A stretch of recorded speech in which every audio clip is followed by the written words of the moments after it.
If you haven't been getting your tonic herbs into you lately, then check out my friends at Superfeast. They'll hook you up with the best mushroom extracts, nutrient-dense supplements, superfoods, and adaptogens. Personally, I'm a big fan of their Jing Adrenal Tonic and the Tremella, but there's something there for everyone. And if you use the discount code Brendan at checkout, that's BRENDAN, you'll get 10% off your order every time. Head to superfeast.com.au and remember to use Brendan as a discount code for 10% off.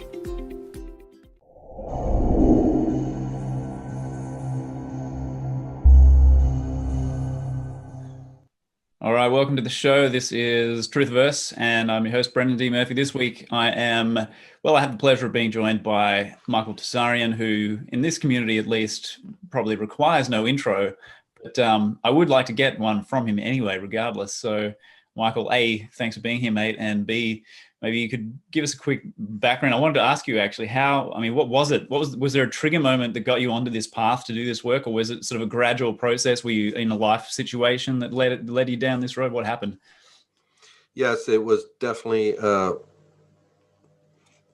it's a bit of both, right? I always look back to two things. One is in about 1980, it wasn't 1980, so probably in about 1981, probably late. A friend of mine at the time had brought in a magazine from sort of one of these New Age gurus called Elizabeth Clare Prophet. I don't know if you've ever heard of her. And he wasn't into her and I wasn't in there. You know, the people I knew, but we were scanning, you know, at that time it was 1980, the New Age movement was at its peak. And he had brought in this article, and it wasn't about her. It was an article featured in their journal or in their magazine about subliminal art, subliminal art. The simple technique of it, which I think was all the rage at that time because a book had come out called Subliminal Seduction by Brian Wilson Key. It's a book you can still get today, and he wrote a follow-up called Age of Manipulation. And that caught my eye. And as a matter of fact, what am I talking about? He also brought a set of tapes, cassette tapes with a speech given to an audience by Elizabeth Clare Prophet about this kind of subject. It was about other things, but she touched on it. I guess these were lectures. And he played that, and that was very interesting because it went into contemporary culture. She was all negative, of course. There was no positive about rock and roll or music. And later on, I objected to that. But yeah, okay, she took the negative side, but pointed out some very, very interesting things. And that article, more than anything else, I reread. I was only about 14, 15 at the time, and I reread it many times. And I wasn't able to keep it. This guy didn't want to lose this article, this magazine. So I never had it in my collection, but I remembered it up here. About a year before that, my last year in Ireland, before we had made this trip out to the States, probably 79, something like that, maybe 80, I had come across the work of Jim Fitzpatrick, the great Irish artist, and we're still in contact, and he's given me permission to use some of his artwork on my books and all, which is just, I can't even have to pinch myself. Are you kidding? And the story of the Irish had, the true story of pre-Celtic things, which we're still talking about today in our podcasts and premiums and things like that. So those two were big. And if there was a third one, then it was more bizarre because it was more to do with satanic societies and ritual murder can you believe it, right? But that's the way that cookie crumbled, because in the mid 70s, there had been a spate of horrendous murders in Belfast. Now, Belfast is known for its terrorism, but it's not known for normal crime, for true crime, for anything like that. And in fact, before the terrorism, murder was unknown. And if it was a murder, it was a lunatic. It was the village idiot, or one of these people that was known to be. It was always a case in which it was basically the village idiot who had clubbed somebody to death or done a bizarre murder. There were murders, but it was so far and few between. It was like practically non-existent. One in a blue moon, right? And then it might have been more of your bar fight went wrong kind of thing. There was never any actual malicious murder. This is strange because people think of Ireland as nothing but terrorism and murder, but they forget that real crime, real policemen. It was unknown. But in the 1970s, this changed. And suddenly these young men were found brutally murdered, cut up in pieces and thrown into rivers. And it was really, nobody had ever heard of anything like this. And then my dad had said something extraordinary. And he was a Marxist. And it wasn't, as far as I know, this wasn't anything that he'd learned on TV or anything like that. It was something he knew from being involved with politics. And he kept making this remark that it was high placed pedophile members of the government, right? In the 1970s, the mid 70s, he came and told, a family, goes, it's those boys, it's this, it's that, and he never embellished it or said anything more. He just goes, yeah, I know it's these homosexual monstrosities over in, Parliament, over in British government. He had cited them, and that somehow stuck. So as the years went by, I started cutting out magazine things and keeping stories, but didn't know anything, right? I mean, every one of these three things I was into was in a most primitive state, but the seeds have been planted. And then gradually, it built up, and those became finally vocational, but they never really ramped up until I got to the States on the it's actually the third visit in 1989. And then it was Desert Storm, and so there's a lot of patriot work out there. And then that kicked it off into earnest, into proper, you can drive the car instead of sitting behind the car wheel like, a kid in the driveway going, Daddy, look at me driving the car. I'm actually, got my license and I'm on the street, so to speak, weaving all over the road. But it was the beginning stages. Sure. So it started in the late 70s and 80s, actually. People don't believe that. Yeah. But in a sort of a sketchy way where I could have been diverted, from it. It would just been a hobby. And so the way I look at all my work, even today, is that it's a hobby, all caps hobby, important hobby. But how the hell did it get to doing podcasts like this? How did it get? I've lost track of how that even happened and why, because it's not something that was intentional, Brendan. Never. Yeah. So, I mean, have you along the way? You refer to it as a hobby, but I mean, this would be your full time, surely, for a long time, your full time kind of work, right? Yeah. Yeah. Yes, it was the research alone. Forget getting on public television or whatever, that would happen about 98. The research alone suddenly started to take over. And then I had to decide to not do this and not do that and work part-time and have nothing but house. I had a very bad time in that 90s period in America with bosses. I don't know if it was just me or it was the work that I was doing at the time. Can't really peg it down. Maybe it was them. I think they were all arseholes, and that's wall-to-wall arseholes is what you're meeting. So yeah, they didn't give you any leeway at all, and it was absolutely dreadful. So I tried to pull down to part-time, which is the way to save yourself to keep the job, because if you're full-time, I was working in jobs at full-time, which is just putting a target that when they want to cut staff, they cut the full-time first. I don't know if you've ever had that phenomenon industrially, but it was a really big epidemic one in Bay Area where they were cutting corners. Yeah. And so if you stayed full-time, your job was taken away. Whereas if you went to part-time, maybe say only 3 days a week, you'd be on Skid Row, you'd be on Breadline and like that, but you might just keep your job. So that's the kind of way I lived, for years, in terrible stress, in terrible stress over paying rent and having no safety net, very different environment than Ireland and things like that. And just meeting asshole after asshole after asshole, it really grated on me, but I persisted with the research. The research was everything. And so the little money that I did have, I'd invest in books. There was no internet at that time. So you had to there was no PDFs and things like that. It was actually, I had I actually at one time had 36 steamer trunks full of books. Yeah, right. And I had to whittle it down. And the lowest I ever got it to was about 15. Yeah, right. It's hard to let go. It's hard to cut that list. Yeah, it's very difficult. And 5 of those ended up being videotapes. The most I whittled it down to was 5 crates of videotapes, getting worse and worse and worse every time I played them. A big liability, but I kept them to the end, until the internet came along, and whittled down the books even more. Basically, giving armfuls of books away. That was the only way to get rid of them after I'd made personal notes out of them or nailed mentally what they're talking about. And I only kept the priceless ones, collected works of, say, Eustace Mullins and L.A. Waddell, the ones that I knew were kind of irreplaceable. Mm-hmm. But I succeeded. But it took the best part of 20 years to lower that list, to get rid of these trunks and crates. Yeah, it was absolutely monumental hassle, because you were buying in hardback. And I would buy a book, even if it was only for one line or a couple of lines. I knew it's precious, but the rest of the book, I didn't agree with or didn't want. I mean, Zachariah Sitchin has written alone 12 different books or something in his chronicles, right? So are you going to study these things, or are you going to just piss about? My intention was always to do it right. and to do it solidly, but the cost, Mm.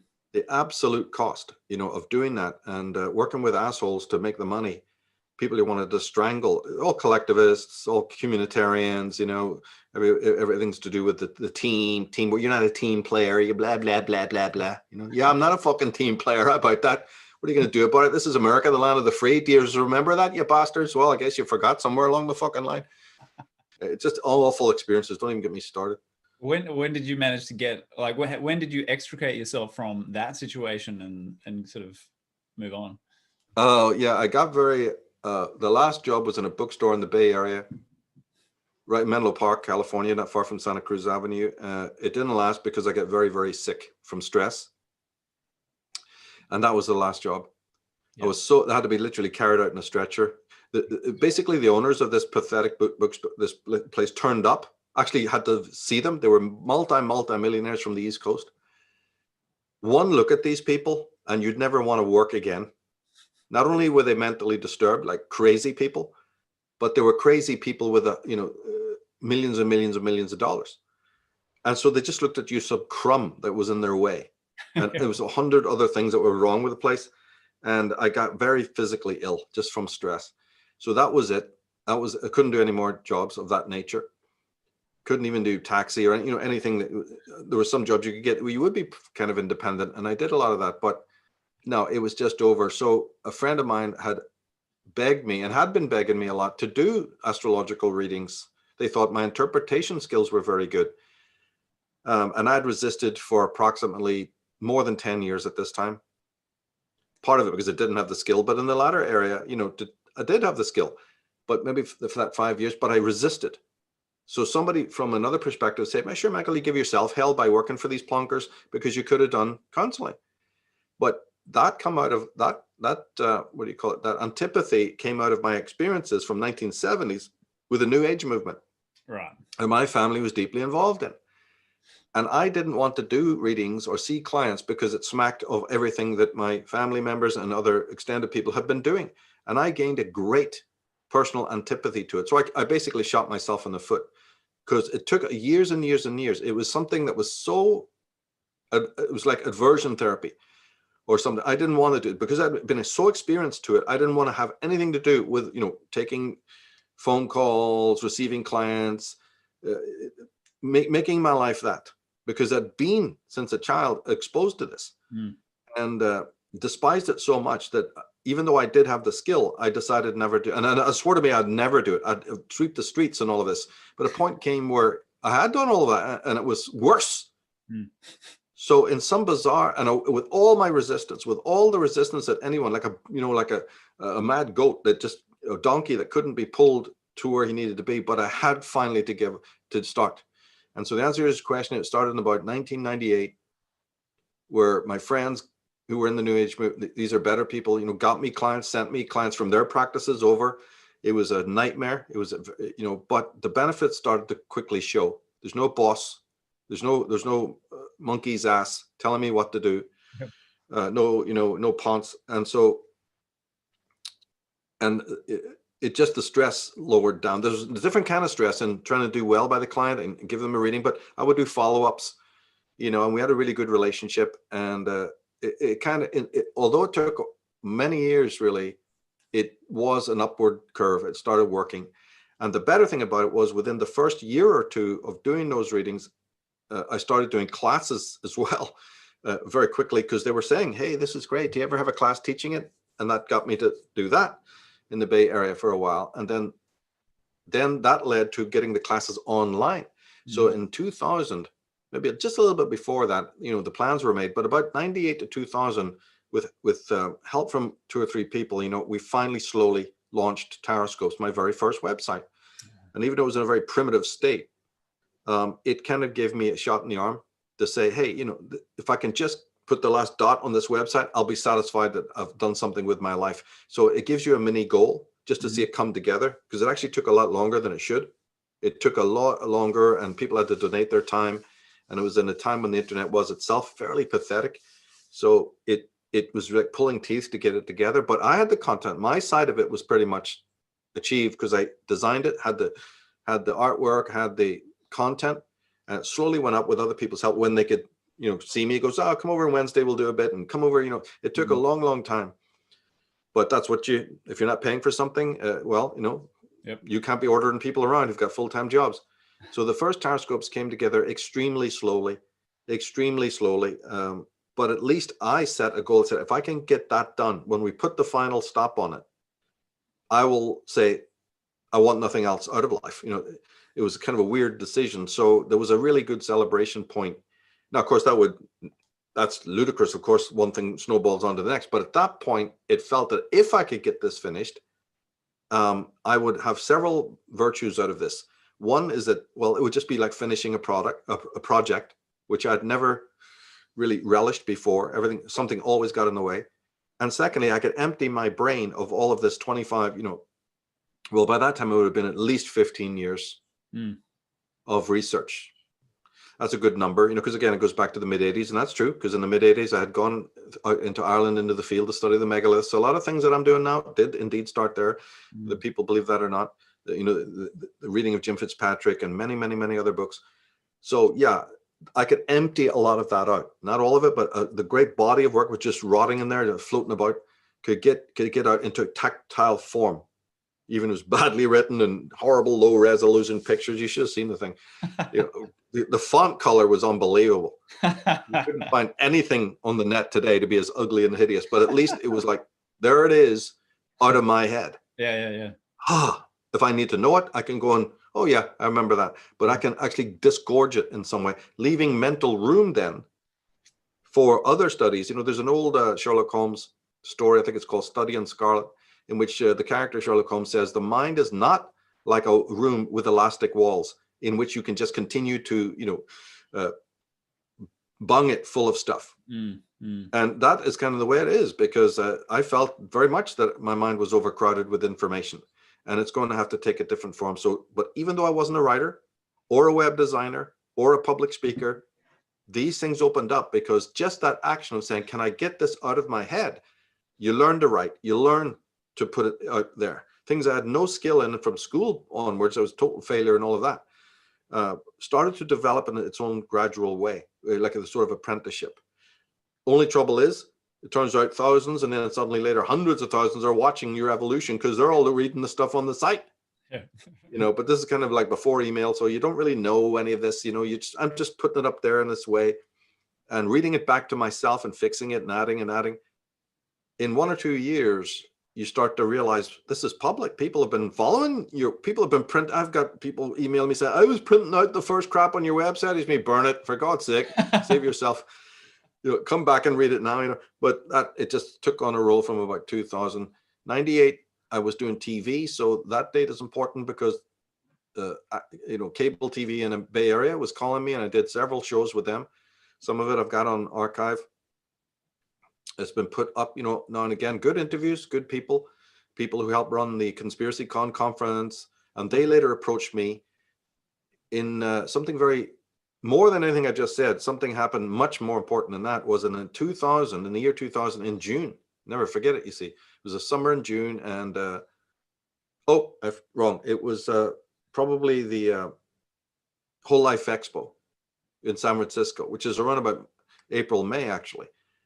And I was at this conference, and the people, Victoria Jack was there, who runs the Conspiracy Con conference and the UFO Expo. She's really when she was alive, she ran the UFO Expo, but her friends, and she was also part of the Conspiracy Con. These are big conferences in the Bay Area. Yeah.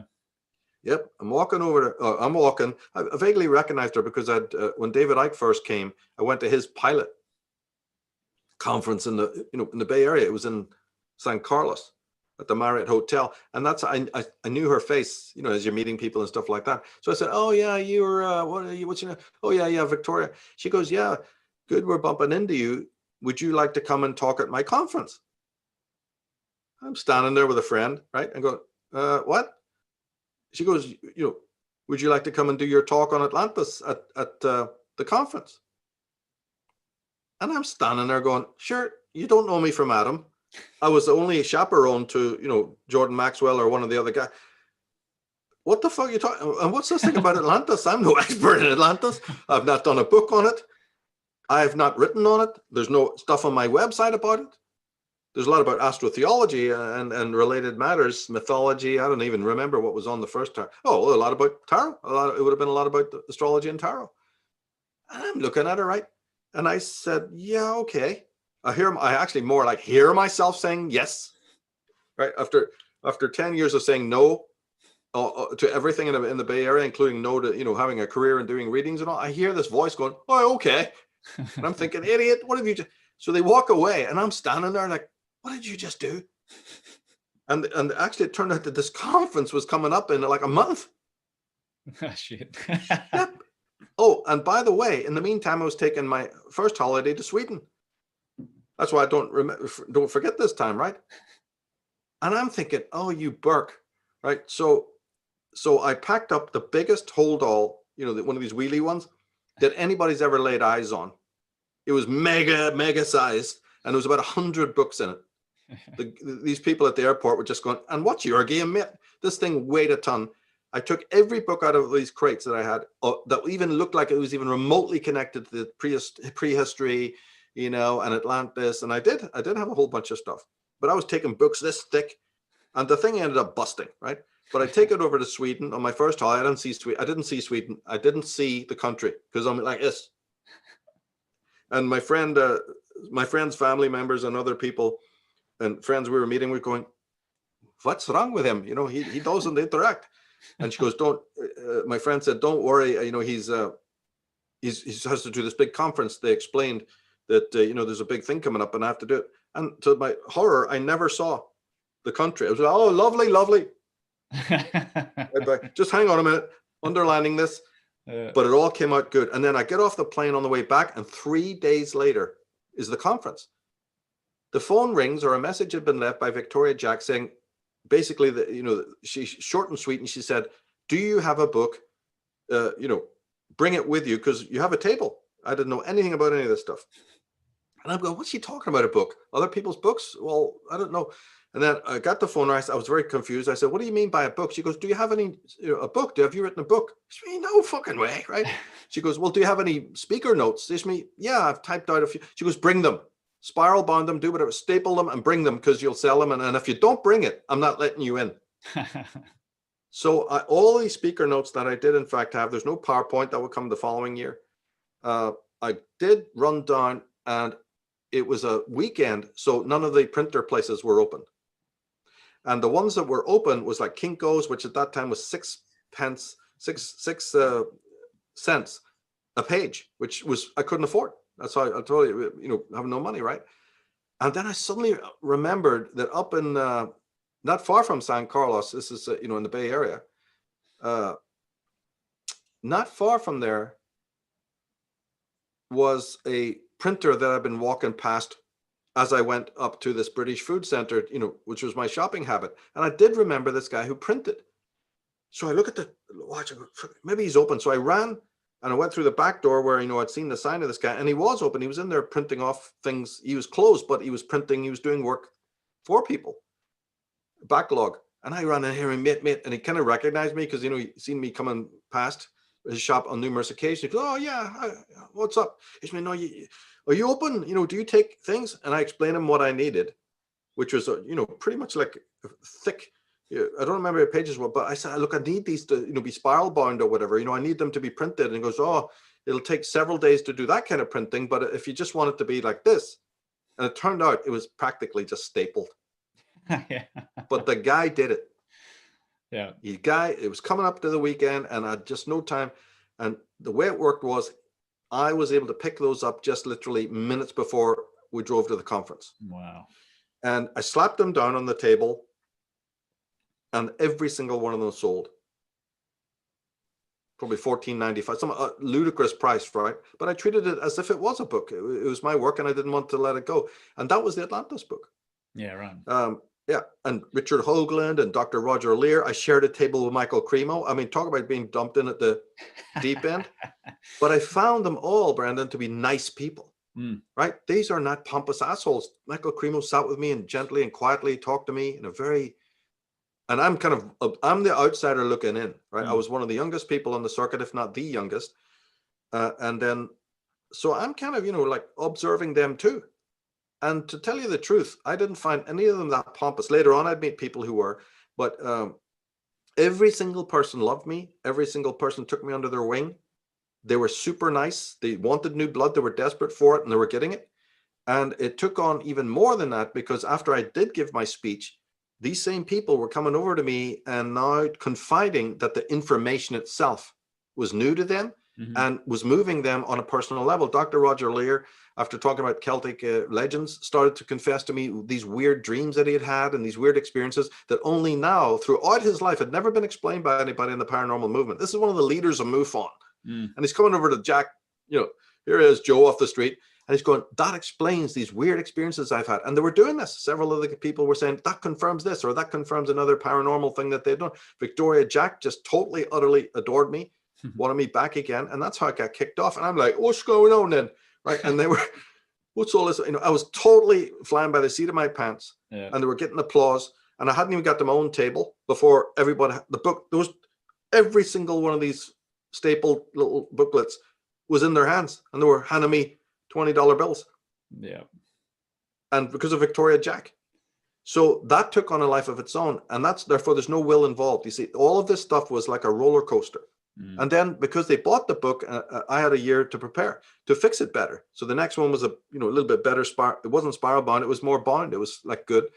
The next year better again. The next year better again. So, and then other people chimed in to say, look, I'll edit this monstrosity for you. Because it was just a set of notes. Right. And then it moved from that point on. And then in 2002, in January and February, I wrote the introduction. Somebody asked me, can you write an introduction? The person who's helping me, this professional editor, said, you need a preface. What's that then? Yeah. Like an introduction, Michael, to summarize what the book's about. Oh, I can't do that. She goes, no, give it a try. And I sat down, and here's a remarkable thing. And I was in Seattle at the time. That was my first year there. I sat down, as you do, with a blank page, and there's just a feeling of such anxiety and stress. And I'm just saying, no, I can't do this. And it was almost like blinking, that before the night had come, the entire introduction, as is in the book now, was there on the page in front of me. And it says, within the next 10 years, the human race will discover something true about its origins and blah, blah, blah. This famous intro. I don't know how I wrote that. To this day, I have no idea how that wrote. Let's confess that. The rest of the book, yeah, it was taken from the notes and methodically putting it together best I could at that time. But that introduction, which launched the book, because without that, there could be no first chapter. That launched the book, not just as a set of notes. That set of notes is now the appendices in the Atlantis book. It's still there. But the book itself came after this bizarre experience where I don't know how it got done. I don't know how I typed those first words or wrote it down or anything. It just was there. And so 2002, that year, I think then had a big moment because something else guided that hand. I tell you, that was not Will that wrote that introduction. And then, without that, I couldn't have launched the chapters. I just didn't have the confidence. That woman phoning me up and said, look, can you just write an introduction to the thing you're doing? So, oh God, here we go again. Thought that was all done and dusted, but no, now they want this and now they want that. But that night that introduction came, basically is the beginning. And their invitation, that lady's invitation. Why did I meet her that day? And it was just about to go to Sweden, and it's like the worst possible time. I had to really, cram. All under pressure. And that's why there's, a few errors here in the book and there, because it was totally cramming. She goes, you better bring your notes or I'm not letting you into the conference. And she had a very stern way about her, And I said, oh no, not this. So, I just threw things together, unedited. And then that unedited document, somebody poached it on me. I'd sent it for some review and they put it up on the internet, the bastards. And I got a lot of flack, from that. And yeah, the unedited version went up, and then I found out the darker side of the internet, which is thieving, poaching, stealing, torrenting, you name it. Then I was beset with that problem. And then the feedback from the Christian groups and all sorts of weird groups about, well, he doesn't know what he's talking about. So it was negative as well as positive. Oh, well, there's nothing to sweat about it when the Christians don't like what you're doing. I always took it as, I just put on the Slayer, and go, brilliant, put on the Metallica, yeah.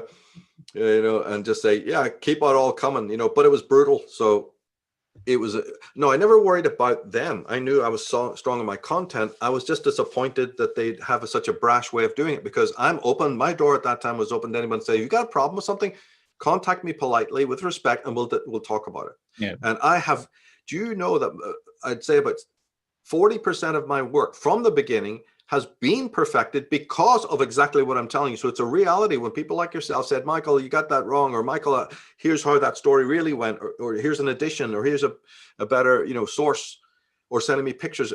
I responded to that. So if you have another group that's so dirty that they hide behind a moniker, an avatar, or whatever, a handle, and just throw spew at you, and it wasn't just Christians, by the way, it was a lot of people in this movement, then I just couldn't understand that and had no time for that, because my work was embellished by people saying, have you read this book? And to this very day, our latest guest, Caleb, just gave me 3 books I never heard of. 2 days ago, I've got them on order. Beautiful. So that was my way of interacting with people respectfully. Yeah. I didn't get it back. Yeah. Yeah. I didn't get it back. But I had a very small group of people who liked it. Now, I didn't even really care about the audience, to tell you the truth.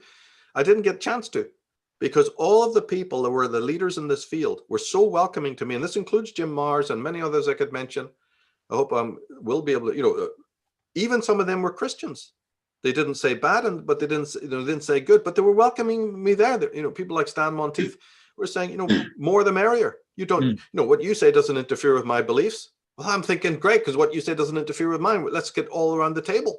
Well, there were Christian thinkers in the movement who were like that. Yeah. Rolf Epperson and others who just welcomed you in and had no problem. So I thought I was spoiled by that. And so I didn't even get a chance to think, what's the audience thinking then? What's the audience thinking? Because I had such a reception from the original group.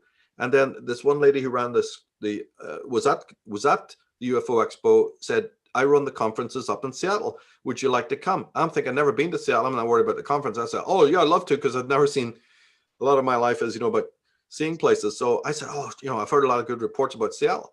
So I went up there, and this was in 2001. If I mentioned the month September 2001, might it ring any bells? So I don't know what's coming around the corner, right? So they invite me in May, because I was at Conspiracy Con, which is always in May. It's always on Memorial Day. And this lady who puts on the conferences up there, and by the way, I didn't even realize at the time that MUFON, this extremely important paranormal UFO movement, and NUFON as well, there's several, Peter Davenport, were all actually in Seattle. I didn't know this. And I didn't know that the 3 families that started MUFON live in Seattle. I had no idea that when I walk up and do that conference, here's the creme de la creme of the entire paranormal movement in America. It's their home ground. I'm glad I didn't know that, because I just would have melted, right? And then a point came where I nearly canceled the conference, but then it was down and then back up again. And so I'm on the plane, and I get there about the 5th of September 2001. Note that, right? And the conference is about to come up on the 15th. Well, what happened to America on 9/11, September 11th? Holy shit. The place is in lockdown. There's cops everywhere. There's army, there's police. I mean, it's just unbelievable. And the airport is completely off limits. They're not even letting flights out. After the conference, I'm trying to get back to the Bay Area. So I do my little talk there. Oh, I do the conference. And the way it worked was, I think I'm getting the dates mixed up here. I think that, that's right. The conference that I actually went to the first time in Seattle was in May, the same month as they put on Conspiracy Con in the Bay Area. They clash. It's not a very clever business move. So I did the first conference, the first visit to Seattle was actually in May. But it was a sellout. They were all over me. They were very, very popular. And this time I think I did have a slideshow, primitive as it was. And then these 3 families welcomed me to their tables, the ones who had, pioneered it, and they're all in their 60s, and they just loved me. And they say, Michael, do you do anything else? So I whipped out this 5-page brochure, and they saw this thing about Kabbalah and sacred symbolism and, all these different things I had listed. And they went, oh my God, we got to bring you back. We're very into this. And it turned out that they all were interested in the subversive use of sacred symbolism. presentation or whatever. And so they invited me back special in the September I'm talking about. Just me alone to talk at this place, this venue in Seattle. So I say yes, and I did commit, and I came. And this is the event then that I was trying to, after I did it on the weekend, trying to fly out. 9/11 had happened, and there's no flights out. And so I stayed extra days in Seattle and got to live the city. That's how I ended moving there. And finally, there was some flights. That was an incredible day that day, the flight at the airport at SeaTac. I had to spend hours and hours and hours and hours waiting. There was no flight, so it was like you could just bed down. And I did. I climbed over a wall, jumped into the back garden of the Radisson Hotel, which is near to the airport, and slept in the grass. And then snuck in and there was a big banquet on. Probably the Shriners or the Masons, for all I know. That would have been a laugh, wouldn't it? But this big, and I'm going around looking for a kiosk or a Denny's or something like that. And I find that there's this the Radisson had just this mega, I don't know who the hell it was, because the whole place was empty. And there's all these tables lined up full of grub that they'd been eating, like this big banquet. So I'm like, yo, right in there, pour ourselves coffees and all, still hours for the flight. And I wolfed down all these sandwiches and shit, thinking somebody's going to come in and go, "Oi, what do you think you're doing?" But nobody disturbed me at all. Wow. And I climbed back over this rampart that leads to the hotel. It was just such a crazy day, and got down the day that the UFO Expo was on. So I got out of Seattle after 9/11 and got down there for the 15th or something when this other conference was going to be on. Guess what? Only a handful of speakers have turned up because they're all scared shitless. This conspiracy con, right? Yeah, and they're all too fucking frightened to fly. So there was a couple of speakers there, but half the gang hadn't turned up out of pure fear. Yeah. So now there's a panic on, and Victoria Jack and all doesn't know what to do. And so somebody else is rewriting the opening speech because of what's happened. They scrubbed the one that was going to happen and they wrote a new one, which was really great.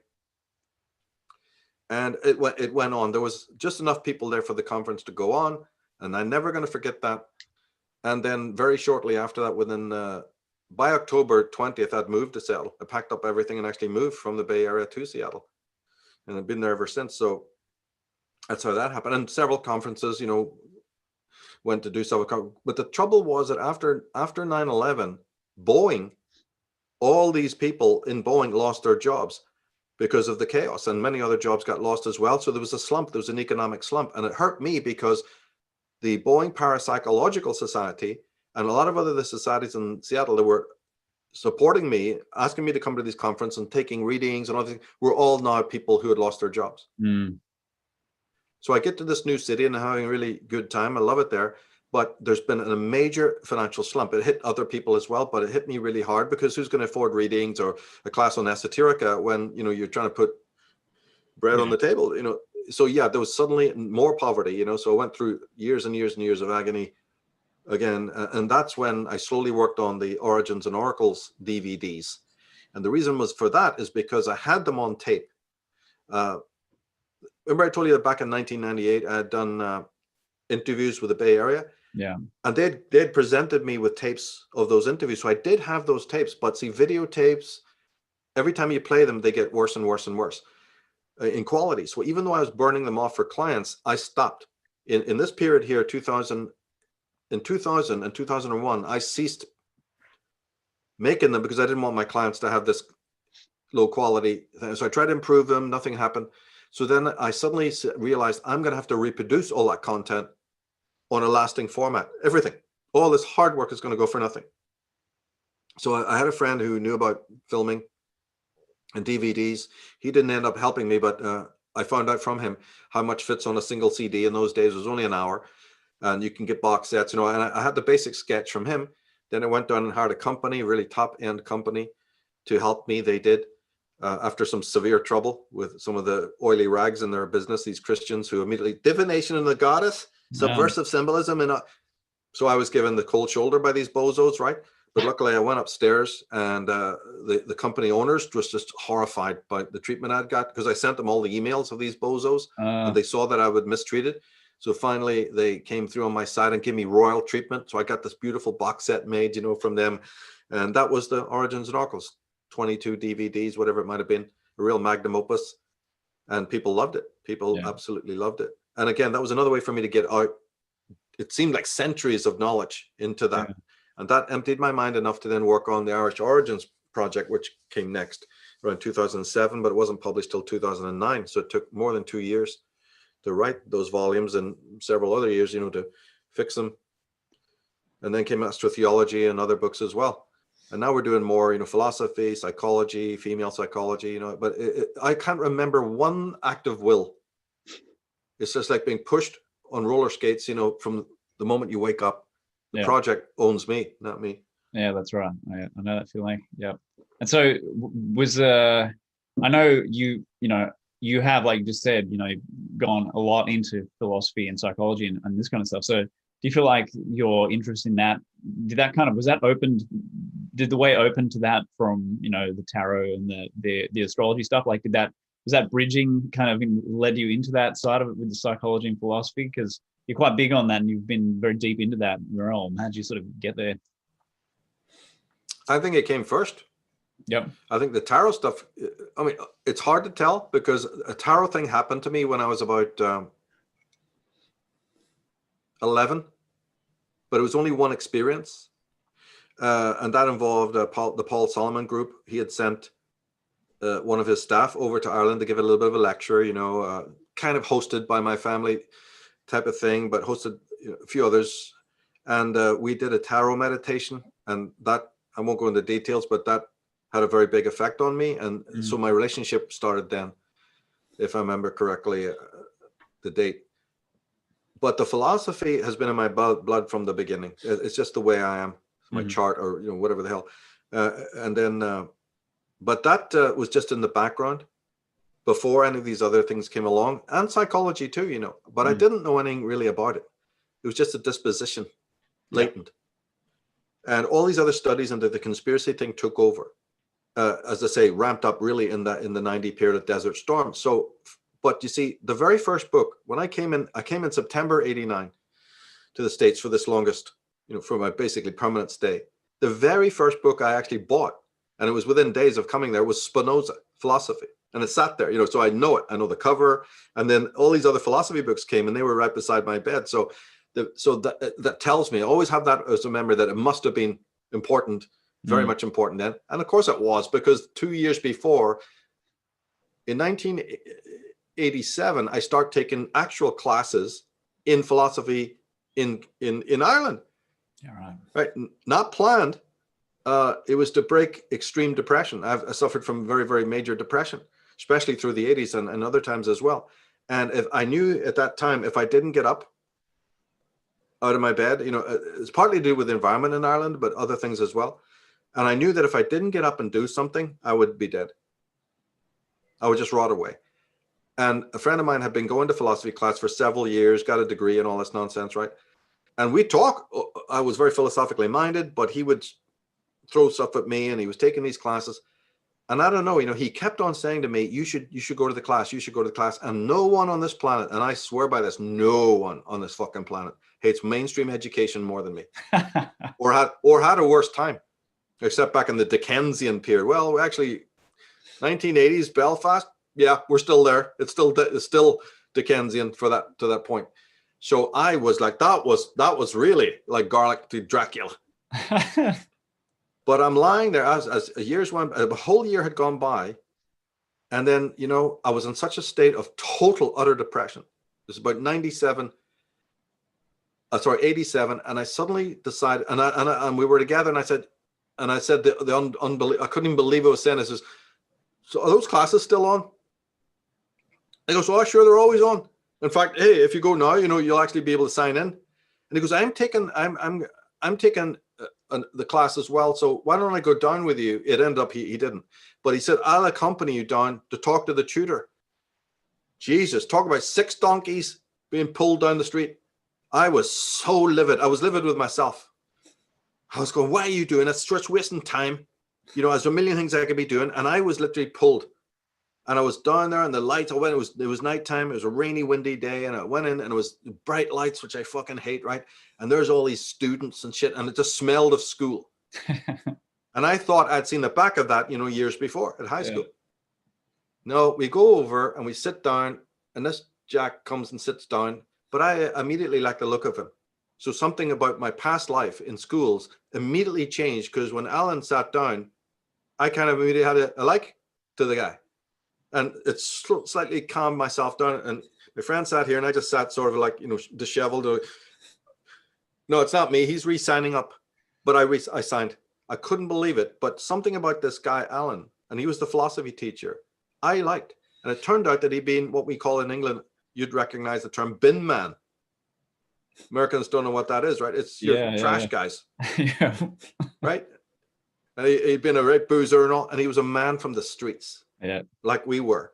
And he had taught himself philosophy to get out of the streets. Now that endeared me. That's Howard Rourke. Yeah. And I liked that.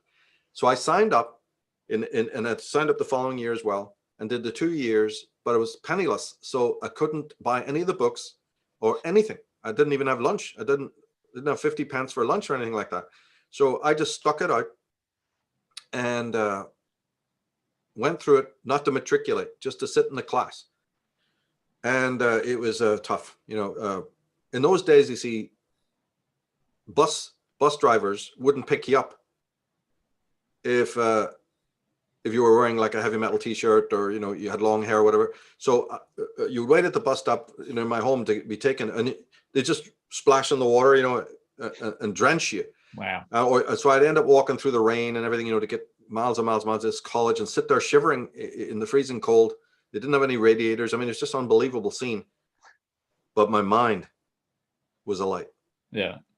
So I tell you, the thing was so unbearable. Going there, sitting there freezing, storms would look, you think the windows were coming in. Really, really bad weather. But the success was I had to get out of that bed. I had to get out of the house and animate myself. And it worked. And I took English literature, as well. And so it worked. My mind suddenly was reading and studying and coming alive. Didn't understand dick, right? And I did make some notes in a folder, and I still have those folders today. I didn't understand much, but you didn't need to. My brain was finally being nourished, with your Descartes and your Nietzsche's and all of this, and Plato. So that's when the real philosophy, to answer your question, began. And then it never stopped. And I bought my first book when I got to American Spinoza, then moved to Hegel, So yes, it was always in the background until finally now you got to a point where, books could be written and websites could be done. And I've got 2 websites on philosophy and several books and all of that. There's more on the way. Working on a magnum opus now on existentialism. We've done some very good podcasts as well. So thank goodness. So I would actually say it's the earlier interest, but it just didn't get a saddle. Yeah. It was always in the paddock, but it never got dolled up to go down the royal road, until much later. But in a way that's good, because I've diligently studied it. I'm not just waffling, Yeah. Now that it has matured, at least it's good stuff and I can trust it, and it's animated. But it started in those terrible, terrible days of, chronic depression, and just not wanting to do it, but having to. Your body literally had to do it. Your mind actually had to move. Otherwise, you'd have just been rotted away, literally rotted away. My hair started falling out, I had my muscle atrophy. This all these weird syndromes. I know they have technical names for them. I was actually melting away, literally. And if I hadn't, the autonomic system, the parasympathetic, just, it was like living in Biafra. You just literally, the body will wilt away from depression. It's absolutely incredible. Yeah. But that's the truth. So look at the brilliant, it saved my life. It really did. Yeah. Okay. Well, I mean, speaking of saving lives and the importance of it, I mean, it rejuvenated you, and it seems to me like it'd be great. We'd have quite a different world if people did have more of an interest in that material. And now we have a really bizarre. We've got this 21st century kind of bizarro world where everything's inverted, everything's upside down, and all the the people with their PhDs and their little bits of paper and on the walls, they're some of the most unhinged, deluded, misguided, spouting the most rubbish, just nonsense you'd ever imagine. But I mean, it is unbelievable. I mean, we've ended up going, and we're supposed to be in this phase of the age of the individual, right? And that's sort of how I see it anyway. We're supposed to be in the age of the individual, but there's this huge collectivist kind of impulse and movement that's trying to drag us back into this this idiotic hive mind. Let's kind of like go in this direction and chat about this. What are your first thoughts that come to mind? Yeah, we are. But you're right about these scientists. One other thing that they're doing, apart from spouting physicalistic nonsense, is they're stealing from previous scientists. Some of the top people in Berkeley right now, who's that guy, George Lakoff, he speaks about metaphors and language and metaphor. He stole it all from Julian Jaynes, who died. So they wait a few years. But the main point of this is that they mocked Julian Jaynes when he was alive. It wouldn't be so bad if they were legitimate people. This Ponce is stealing from a man who's dead and his reputation is gone. And his book was slandered and he was slandered. But this ratbag has gone in the night, nicked all Julian Jaynes's magnificent work on metaphor and put his own stamp on it. So these are ratbags, and I know how to destroy them because I know where their work comes from. I keep a track on what they're doing, and I know where they got their ideas, and I know where their turning points are, and all of that. It's just it's a foible of mine to keep interest in what they're doing, and it's scurrilous. It's absolutely, so you're completely right there.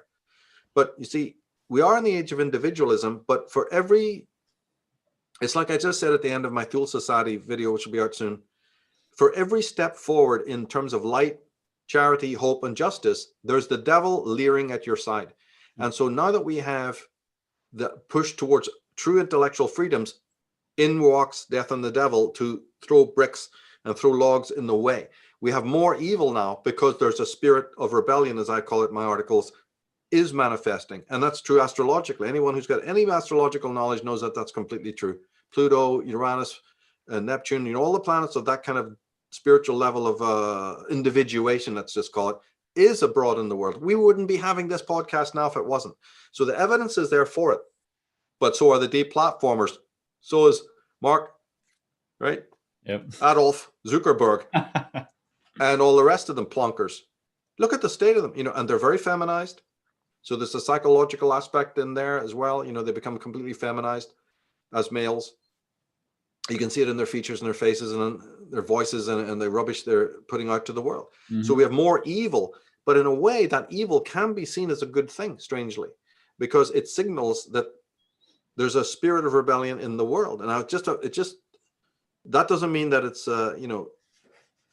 there's other problems along the way. Let's see what happens, because all the great institutions of evil still exist. The Vatican still exists, the papacy, the Jesuits, the medical profession, the lawyers, all of these evil buggers still exist. And they do so because, the eagles are still amongst the chicken coop, picking at maggots. They need to spread their wings and fly and inspire others to do the same. That's what I try to do. I know that's what you're doing. So, there's still early stages yet. But there's an old statement, isn't there, that one small match of light, lightens up a whole darkened room. So we have to look at it that way. And also always be champions of freedom. If people want to remain in the swamp, let them. This is my message, is that never violate the freedom of the human race. If it wants to live in fear, if it wants to live in constant panic, if it wants to live in fear porn from morning to night, and if it doesn't want to pick up the great work and honor the mentors of the past, let it. Truth is not going anywhere. No matter, you can't lock truth up. And the thing is to take it into your heart, read the masters. Why would you want to resist that? And if you are a kind of person who is either resisting that or has a subconscious antipathy towards the knowledge, hey, maybe then you shouldn't even be near the fucking knowledge if it threatens you that much. Hey, I'm not going to shove it in your face. You don't pick up a Rush album and go, listen to this fucking album, I'm going to fucking kill you. Right? You wait till they get into the band or whatever, right? Yeah. Well, it's the same thing with other knowledge. If you have been told by the Moody Blues and Pink Floyd and Rush and all these great bands and many others I could mention. So, and it was just turning on a dial and saying, hey, I love that track. And then moving to the next thing and listening to the lyrics. It's as natural as that. So if you see that for a lot of people, it's not natural and they don't pick it up even when it's laid on the line right in front of them. Well, you know something? What kind of idiot are you to go in there and, try to re-hardwire their heads? No, don't do that. Just stay away. That's why we went behind Unslaved. I never was a fan of social media anyway. I had very little to do with it. Then I got deplatformed, way before I was deplatformed in first, like back in 2010, I'm talking about. And then a big one happened in 15 when my channel that I had got for 10 years on the original Unslaved YouTube channel was taken down for no reason. Yeah. So that was when I said, well, that's good. Because now, because I had been asking for confirmation. I was asking for a sign. Not saying yes or not saying no. I stayed very neutral. But the moment that site was taken down, I said, we won't build another one. Mm-hmm. You know, build a storage one or something, but it'll be private. And that's when we decided then to forge ahead with Unslaved. I had that site for about 10 years before. It was just a placeholder site again. And we then ramped it up into, you know, what it is today. So I just finished doing all the links for the last, just before we were talking, you know, did the links for the last Caleb. Mm-hmm. Well, actually I had two to do. The Bitcoin one, I always do the links. And yeah, those are quite lengthy to do those, and just finished before we came on to talk. The last one, Caleb Coley, talking about the Great Commons Beaumont, so people can check that out. Yeah. And I always put good links below, you know, for follow-up, because why I do that is because I've always known that people are like, you know, even some members, not all obviously, but there's people out there going, give us a fucking break. And then even members, when they tell a friend, girlfriend or a boyfriend, those guys, I already know, they're sitting there, you know, cooking the bagel and going, give me a fucking break, to our members. Yeah. So I want those members to say, no, asshole. What I just told you is true, because Michael provides all these links below to confirm every word they're saying. Mm-hmm. So that's what I do to my members. Don't say one word. Don't accept one word of what I'm saying about the, you know, Knights of Malta or whoever it is. Go and check these links below. They're neutral. The only reason they're Wikipedia, it's not because I love Wikipedia, but they don't break. Those, do you know what it's like to spend 20 years putting links and then come back and they're all gone? Yeah. From other websites and stuff. So just purely convenience, not because I'm a fan of Wikipedia, let's get that straight. Mm-hmm. But I do link there, and sometimes I'll link to somewhere else. But that is done entirely for educational purposes, because I know what I've experienced and what the members are going to experience when they turn around and try to say, hey, do you know, I just watched this thing and it says all this, and the responses are going to get. So yeah. I want them to go out with a full toolkit of armor and weapons to say, because come on, you got to say it doesn't exist, right? You're going to say these secret societies don't control the world. Come on, let's have that conversation then. And my members will win every fucking time. That's you know, that's for sure. That's why those links are there. Well, I mean, we know that the people who are, you know, have that attitude, right? I mean, they're generally they don't have the attitude because they're well informed. They have it because they're not well informed and they don't want to be. So it's like, it's an easy fight in one way, because you know you've got the facts on your side, but on the other hand, they're not listening anyway. No, especially when you start narrating the facts and they can see that you're on the strong ground. 9 times out of 10, they suddenly walk away. But at least there's a feeling of victory that you are, because remember, there's elements of doubt in all of us who are studying these subjects. I want to go a few steps ahead and provide key information so that the person feels more confident. Maybe not at first, but after watching 2, 3, 4 podcasts and a few premiums, they go, all my last doubts are gone. All my last doubts are gone. It's right there. And this even is the case. And see, I'm not really even against that suspicion. If you have a Ralph Ellis on or a Michael Cremo, and we've had that, or a Sheldrake, it is so important that people digest their information. Yeah. Then the next step is it's important that you are able to defend it out there in the wide world. Not get into punch-ups, but never lower your eyes. I always tell my premium members, the unslaved members, never let them have the last word. Don't do it violently, but do it in a way that is heroic, and you stand for the knowledge. Don't cower. Don't cow. Don't let them go, yeah, I won that. No, you fucking won't. I never allow them to do it. Yeah. Not that I'm in conversation with anyone, but, you know, in the days when I did, I would always leave them with that little pearl, you know, something about the Nazis or, you know, or whatever it may be. Leave them with that little element of doubt. And that's rehearsal, and that's practice, and that's really digesting the information. Somebody goes, but Michael, I'm too timid. You will. If you watch more, if you study more, you will find yourself being able to win those points. Yep. The only one who doesn't do it is the one who's just superficial. You know, I check it out now and again. Yeah, well, that's right. But the one who's really serious about it can give dates, can give names, can give something to the naysayer and throw them off and make them realize, yeah, I don't want to have that conversation. But that's a victory. You've just won something. If they walk away from you, you've won. And that's the way I am dispositionally. It's the way I am more now than ever. Because whether people have realized it or not, America's went through a major defeat recently. Mm-hmm. A very good man, a well-meaning man who wasn't a politician, was ground under by the same wheels of the same juggernaut that puts other people who are the worst tyrants in power. So for goodness sake, what is all that about? And then they're trying to justify it. do you realize now that the Democrats on the left are in a complete state of meltdown because they know they have buyer's remorse over this lunatic that they put in the White House, and they're so discombobulated by it, just them, forget about any other Republican, anything like that. They themselves know in their heart of hearts, buyer beware. This man can get us into this, or the woman behind him can get us into a war with Iran anytime now. The hair trigger, and also they think it'll be good for the economy, and they want to have heads on walls. And so the Democrats now are realizing, oh my God, we voted for the wrong person. Most of them will never admit to get Mr. Trump back. Okay, that's understood. But they do know they've done the wrong thing for America by what they've done. They know they've got buyer's remorse. So it's sad that with hindsight, people can see this. And as to what Mr. Trump will do, he'll partially come back just to be, like he was before, a bit of a political spokesman or out there, not running for office anymore, but maybe doing something along those lines. Who can tell? He couldn't come back anyway because that would just set the fires alight. Everything that was witnessed in the last several years was because he was in office and they wanted to get him out. So he knows if he puts his head around the door again, they'll go back to the mayhem. So he knows not to do that. But it still doesn't mean that he's out for the count. My prediction is he'll probably come back as a sort of a pundit, a few interviews, tell a book or, something like that. That doesn't irritate him to the point where they run rampant in the street. And I'm hoping that then from a more soft approach, his message will galvanize a new sort of conservative movement, not the Republicans you've got there, hopeless. They've stabbed him in the back as well. He wasn't just taken down by any Democrats. He was stabbed in the back from his own people. So there's many renovations need to be done. But despite the men at the top, what's really to be looked for is the people themselves, as you just said, really enjoying this fragrance of freedom that they haven't had for, even in the lockdown has shown them what can happen. You stiffen up on your legal rights, you stiffen up on the statutes, the constitutional approach, knowledge, and you try to slowly galvanize in your local community more people over to your side, through podcasts, through speaking, putting leaflets, doing public events.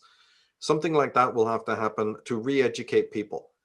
And hopefully, what I do is just disseminate the information that people don't even know about a John Birch Society or the great authors like Stanton Evans and, all these great ones we would know about. The public doesn't know about them. So I just try to make their work available so that the greatest minds, Phyllis Schlafly, will be up there, not top of the line, but, the good, conservative, solid people that Americans need to read. Certainly the Ayn Rand's, she would be at the top and down from there, but still very valuable work. The great Stanton Evans, I'm going to do work on him. What a great patriot, what a great genius.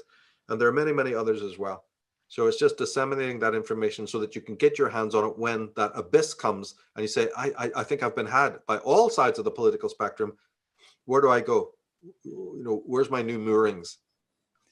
What do you think, looking at politics, breaking it down psychologically, what do you think drives the kind of the anti-intellectualist, anti-freedom kind of streak that's so obviously manifest? I mean, we see it particularly strongly in the so-called left, but I mean, what do you think are the psychodynamics playing out in front of us? I've lost your sound, mate.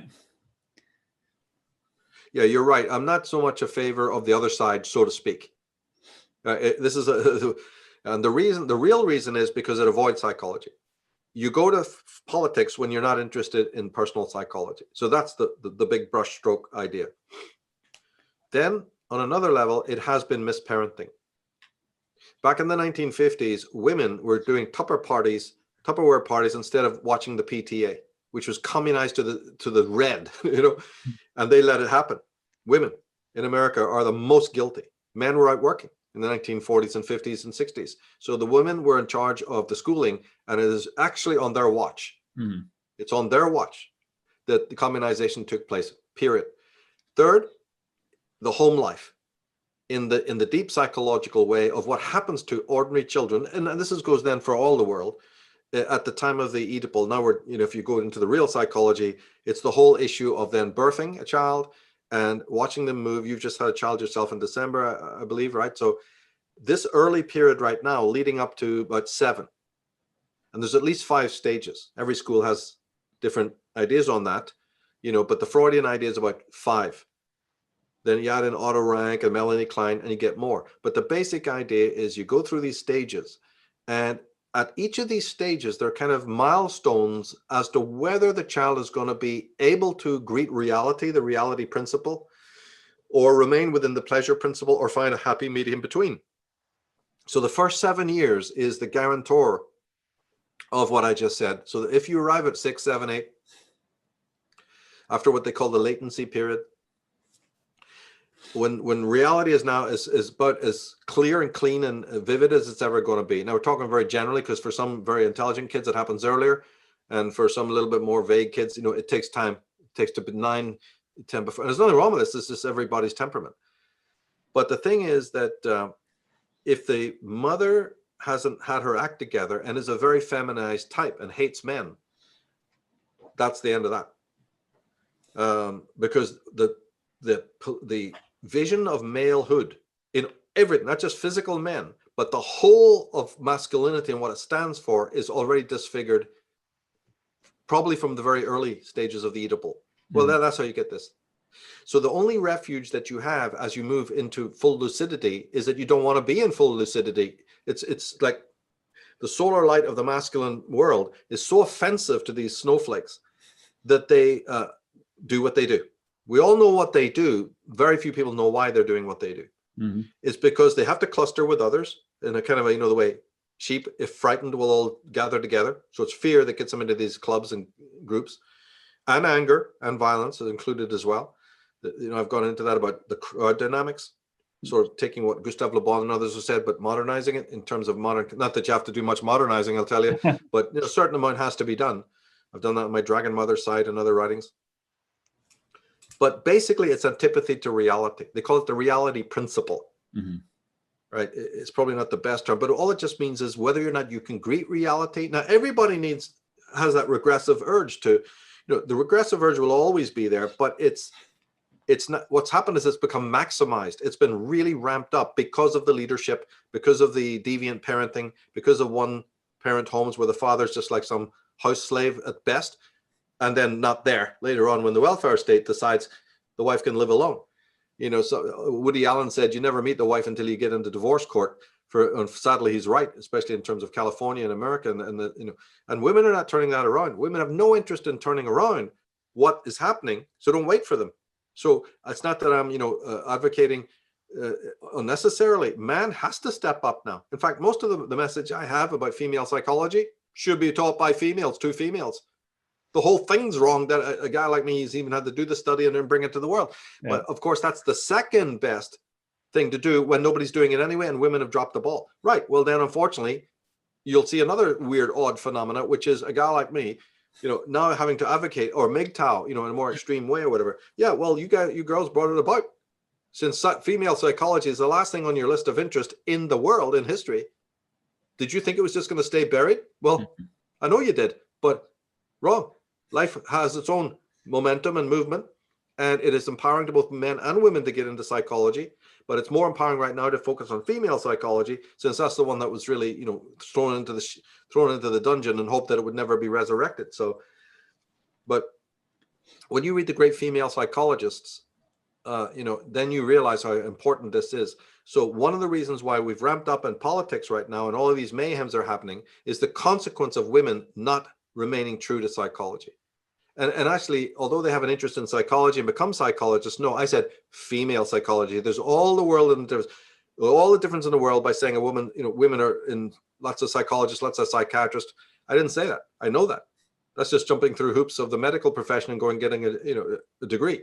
For all that's worth, I'm talking about sincere interest in Melanie Klein, in Alice Miller, in Karen Horney, and we don't have that. And it's getting worse and worse and worse. So as that gets worse and women's interest in their own psychology gets worse, tyranny is on the rise. There's a direct relationship between those two things. So what man does or not does is sort of helpful, but the real remedies are, women's consciousness being raised again to where it used to be, with healthy interests and admiration for men rather than envy and hatred of men.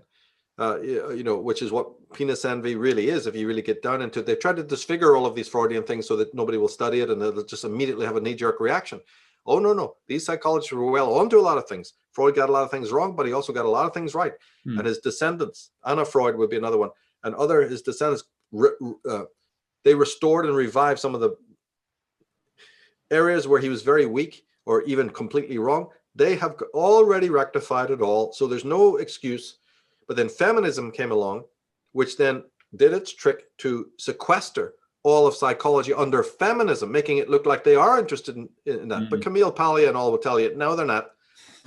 She has called them on it, and Phyllis Schlafly, not Phyllis Schlafly, but Phyllis Chesler, who's an arch card-carrying feminist. Read her work, and you'll soon find that there's been another deception unleashed from feminism on the world to try and say, we are the ones who are into psychology. We put that in our titles, and yet it's all lies. They've misrepresented the Oedipal stages, the things I spoke about, and they've tried to normalize feminism. But what feminism is feminization, right?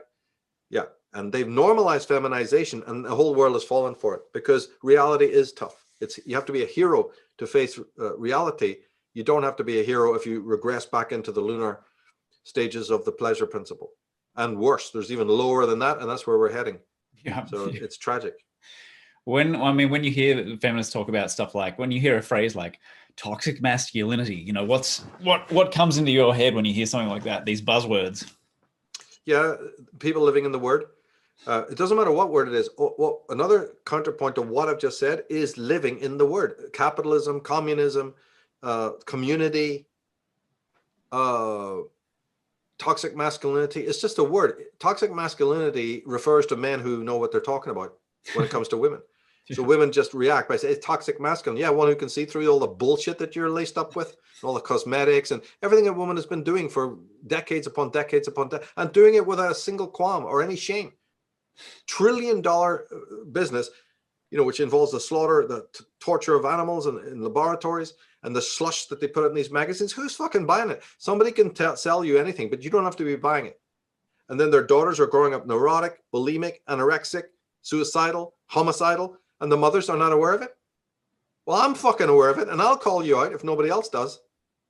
And I have been doing it since we did Female Illuminati, my end statements, right? And they are poignant. And there's a responsibility. So even words like responsibility today, you know, it's becoming lost in the mix because people are actually living in the word.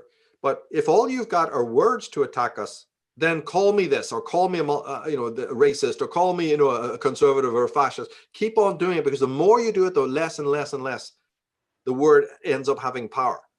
So what they've done is they've gone into overdrive with the words, fashioning words. It's like a mill, and it's wearing thin. It's wearing thin. First, it had a lot of feeling. You go, okay, I'll back down. You look what they did to Milo, right? A conservative gay man. Oh, they try to tear him down, you know, so many ways. So they're not hearing the words. I don't think even the gay community heard the words. Oh my God, what do you think you're doing, right? So they have 100 ways of coming at you, every way to not hear what you're saying. You're black. No, you're not black. You're poor. No, you're too rich. You're too poor. You're too this. You're too that. You're not a citizen. You're not. Every which way they'll find to not listen to the message. So there's many things that come out of that. One is total futility, where people just give up. The others are going, our message hasn't been honed enough. Let's keep polishing. See, that's the willful thing. So yeah, maybe the message wasn't, I did waste too much time. I'm not very clear on my points. So you get your Dinesh D'Souza out and sharpen your act, or you get this person out, or you get that person out, right? And you sharpen your act so that you're better the next time, and you're better next. Don't give up, and don't limit what's happening just to, like you mentioned earlier about the question, don't limit it to just conservative action against liberal. That is actually not going to lead you anywhere. No. I hate government. That has to be gone. Yeah. You know, I'm a disciple of Ayn Rand. Have government only in the most basic, limited level of, you know, mere defense organism or whatever. It has no say. And everything she's saying is logical, because once upon a time, the world got free the moment that church and state was separated, wasn't it? That's when we really saw advancement and progress that caused Western civilization. Yeah. And number two is get government out of it too. Get state out of the affairs of economics. Not ruling it like it is now. The different church and state separated, and man grew, because this leviathan of darkness was told to back off. You can still exist, but don't interfere. Right? They've never forgiven us for that, by the way. But now state and economics need to be separated. And economics is your daily bread, and how you live, and how you hustle, and how you move towards your vocation. How come the human race is so dumb to know you don't need government to interfere in all of that? And we've seen decades of their interference. I've got books that show you step by step how government interfered since Roosevelt's time, and made law after law about the milk and how you can grow this and whether you can have a river on your land and you can't, and how many pigs you can have. It's worse than the Norman invasion. And these people, in America are letting it happen. And then you got people who try, I think, well-meaningly to go, the states need to separate from the federal, system. Why? You think states are any less criminal? You don't. What do you know about American history then? The states can be as corrupt, as mafioso, as horrific as the state. In fact, sometimes the federal government is needed because it has many times come into states to take out bullies, mass murderers, like the case of Lyndon Johnson. Anybody who really knew about American history would shiver at saying, well, that's not wholly true. And unfortunately, many, many people I love advocated that. And I had to go do further research to find out, no, a state can be run by a local mafia. And they can bury your fucking body and nobody's going to come looking for you if you fall foul of the local governor or the local mayor or the local... Look, didn't Bill Clinton run Mena, Arkansas like a gangster? Yeah, let's have no authority over him. Let's have no federal government that you can go to with him and his cronies as they sucked you dry and shot and murdered 40 people or anybody else. And God knows how many hundreds of others. So wake up. That's not the solution. Federal government has done very mean things and very, very, violated human freedom, but so have local states as well. The Native American Indians right now are being given so much sovereignty and they're abusing it. My God, they're talk about bling. These guys themselves are a corrupt institution. So just because you've got sovereignty and just because you've got some other rights like that doesn't mean that you're pure and beautiful and going back to tribal ways. All you create is a new gangsters with their fucking cigars and their barbed wire fences and their strip limousines or whatever they call them. That was part one of my conversation with Michael Tsarion. I hope you enjoyed it, and stay tuned for part two, where he gets into PC, cancel culture, grappling with Heidegger, forgotten geniuses, parenting, his forthcoming work, Jim Keith, and much, much more. Enjoy. The Freedom Mirror is a community for entrepreneurs and business owners that gives you the tools and the system to create a new revenue stream online through high commission sales with automation and huge passive potential. With TFE, you can forget about small margins and small commissions and learn how to make 5 figures in 7 sales or less. To find out how to set up your freedom business, check out the free training at brendandmurphy.com/income. I've experienced censorship on no less than 4 different platforms so far, so if you'd like to help me get my work past the censors, please do subscribe and share it around for me. And also remember to join me on truth.network, which is the platform I created for our conscious community to connect and gather away from the censors after Facebook shut down our page in 2018. So head over there, create your free account at truth.network. It's TROOTH, and I'll see you inside. Take care. If you haven't been getting your tonic herbs into you lately, then check out my friends at Superfeast. They'll hook you up with the best mushroom extracts, nutrient-dense supplements, superfoods, and adaptogens. Personally, I'm a big fan of their Jing Adrenal Tonic and the Tremella, but there's something there for everyone. And if you use the discount code Brendan at checkout, that's BRENDAN, you'll get 10% off your order every time. Head to superfeast.com.au and remember to use Brendan as a discount code for 10% off.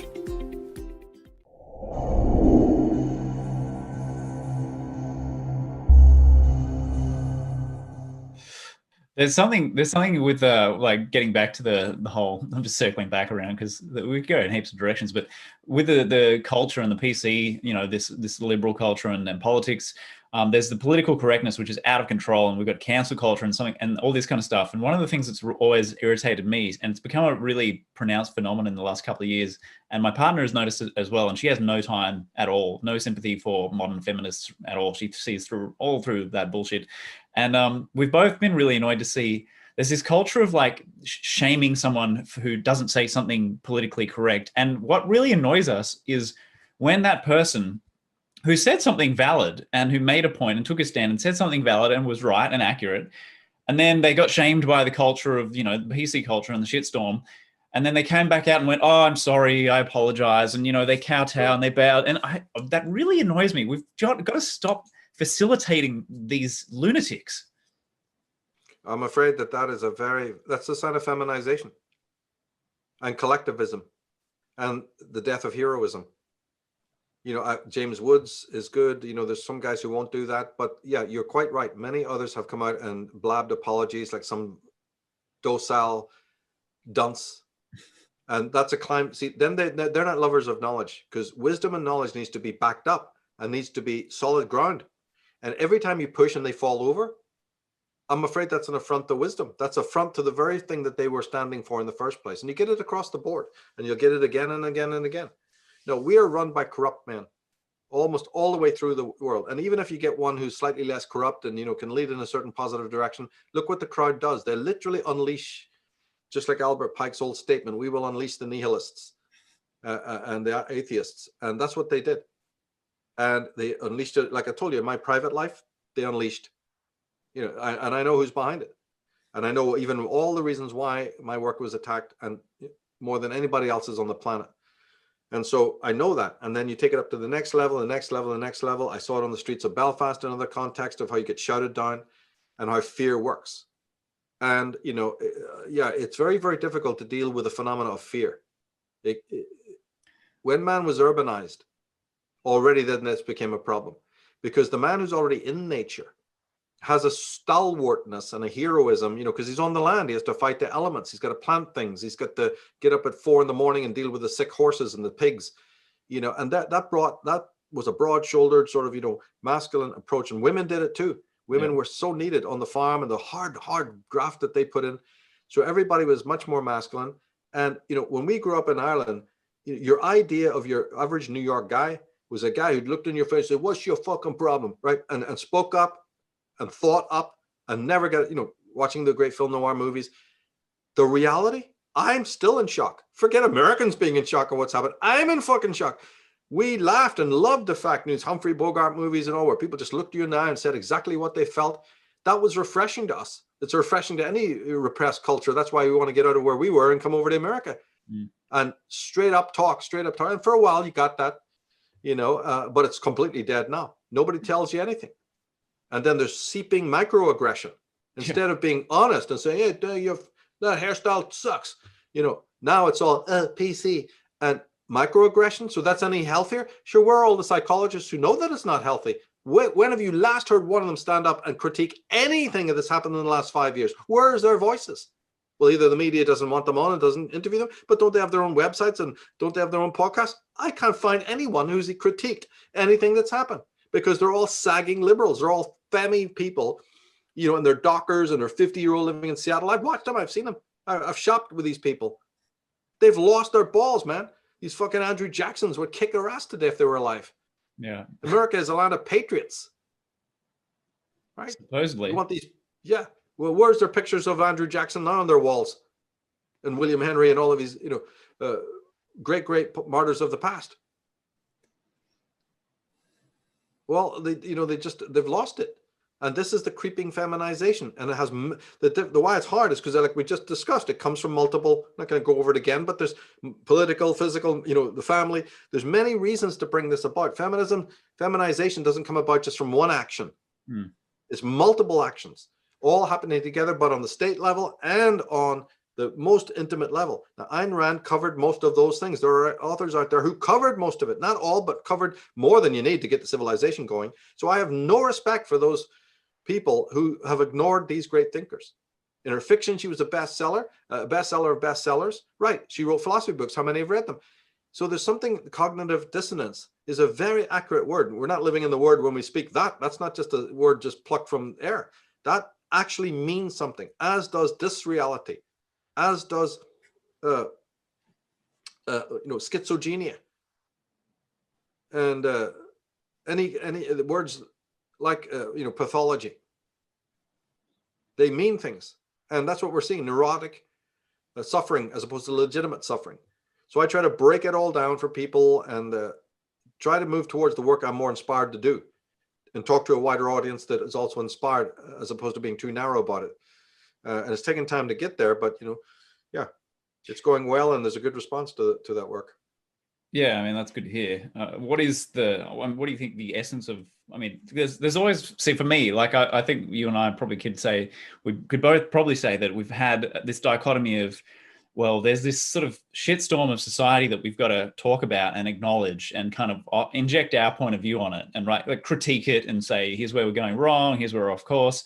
But at the same time, like there's stuff that we'd rather be doing. There's more kind of like higher level kind of stuff that we rather focus on. Like what is it that, if you took away all the nonsense and the brainwashing programs and just ignore that, like what would you rather spend your time really fleshing out? Yeah, well, I don't have any future vision in my life. I've never had it. So I have the new book coming out on existentialism. A CD got delayed. I'd like to get that finished. I'm not worrying about any of these things. And I've actually, in my personal life, gone into a mode of much more calmness and doing things, at the right time. Whereas before it was a very, very much hard graft and labor. I've cut back on that. So those two things would need to be, I would immediately handle those. What else? All the websites were up to date and fixed last year during the lockdown. Well, we're still under lockdown, guess what? But, sites that have been sort of unfinished for maybe more than a decade were completed. So there's a lot of good things that way. I've got loads and loads of new music, so yeah, that would be the way. I don't have any larger future plans. I don't base things on that. It's more just the projects that I have at hand that are not quite finished yet, and that's about it really. The book is fairly demanding, and I want to do a good job on it because it's a subtle subject and needs to be done right. It's actually finished, but I need to get it into Kindle and I need a better computer and things like that. So it's just small things in the way. Yeah. The larger work of it has been done. There's a few extra little polishing notes and things like that. And I do have to read it through and finally get it into Kindle, but that's all the mechanical stuff. The book is actually pretty much done already, which is huge relief. And that's one of the reasons I've do things in a much calmer way, because that book dates back to those early periods. Yeah, right. I started studying Heidegger in 92 and although I didn't know his name, I had studied his mentors, like people like Rilke in the 80s. And even earlier, I was actually introduced to Rilke even a long time before that, and always loved that type of poetry, that existential poetry. So it's a very old project. I could really take that one back. But really, it starts when I picked up the first Heidegger book and had to read it for 5 years, even to understand one line. Yeah, right. And I'm not joking. Yeah. 5 years just to understand even the most, and I bought all the books for dummies and they weren't any help. So by God, it was a long project to work it and work it and work it like some incredible panning for gold. As long as I knew it was gold, right? But I didn't know what it meant or how to apply it, but it just was a very gradual sort of that the grape is good, the wine is going to be brilliant, but you've got to go through the whole period of that. So it took a savoring through all those years. I mean, people just don't believe it. My first exposure to the female psychology was in 1989. Just a year before I got to America in September of that year. I think it was literally weeks, if not a month, that the first exposure to female psychology, that there is such a phenomena and a little bit about it, very small, was 1989. And I've carried that through to, say, the publishing of, say, Dragon Mother or maybe Female Illuminati, but that's a little bit more occult. The psychology aspect comes out in Dragon Mother, right? That's 20 years. So again, unlike a lot of other people in this field, there's been projects that have to be shelved or were at least kept in the background, and they matured very, very gradually. Now that they've come to fruition, I'm glad of that, because they're rich. They're just as like pulled out of the air. So there's something very deep and rich and real about those works. And that's, I think, what has to go into this next book. But as I say, the websites are pretty much finished. We do have the podcasts. They're demanding. I do all the artwork. I do all the links. I get most of the guests. That's a very time, for a week. I'm sorry, in a week's time, that's a lot of work. What people get at the end there, it's a lot of work on my part. Yeah. To get that, to get guests like yourself. Oh yeah, exactly. See, and to get good guests, because remember, if you actually people look at our roster, there's a lot of missing names there that you'd think would be on. A a podcast and they're not there, strangely, yeah, that is a fucking reason for that. And secondly, then we have to go and get more interesting people, from more grassroots level. Yeah. I think that's far more interesting. Actually, I don't know if people agree, but I think it's far more interesting to get ordinary tales from ordinary people on our podcast. And then if they want something richer, we've got the premium, and every so often, even David and I will just chat without a guest. And those are often very rich as well. So yeah, it's covering a lot of ground, making sure that we're not overdoing a particular subject, because I got thousands of subjects, from the state of existence in South Africa. That's a project I've got. The thing to answer your question is really the forthcoming premiums would be the only thing to get them done by the end of the year. There's 5 more episodes of Idealism on the way. There's a Catastrophism one that's several hours long. There's a History of the Jews, like an introduction. There'll be deeper work on that subject. There's other odds and ends like that, good subjects. On the fall of Germany, there's a series. Prisoners of Childhood is a series coming up. So that would be my main sort of focus, regardless of what goes on in the world. But to answer your question, you see, that to pull away and become completely private is always an option, and it's on my mind all the time. But the thing is, we are social beings. So say I did pull away. Wouldn't I have some bullshit in my neighborhood that I'd, even the next door guy or to be in the face of, or fixing or correcting or whatever? So in a way, you can step off of the internet. That doesn't mean the end of injustice. It's how somebody's treating their animal. Right now, there's bozos who let their dogs bark into 3 a.m. in the morning. Why? Because they've collapsed drunk on some settee and don't even know that the poor animal is out there freezing. See, I would be writing to somebody or doing something about that. Or another injustice, or this and this and this and this. There's always mistreatment. There's always injustice around.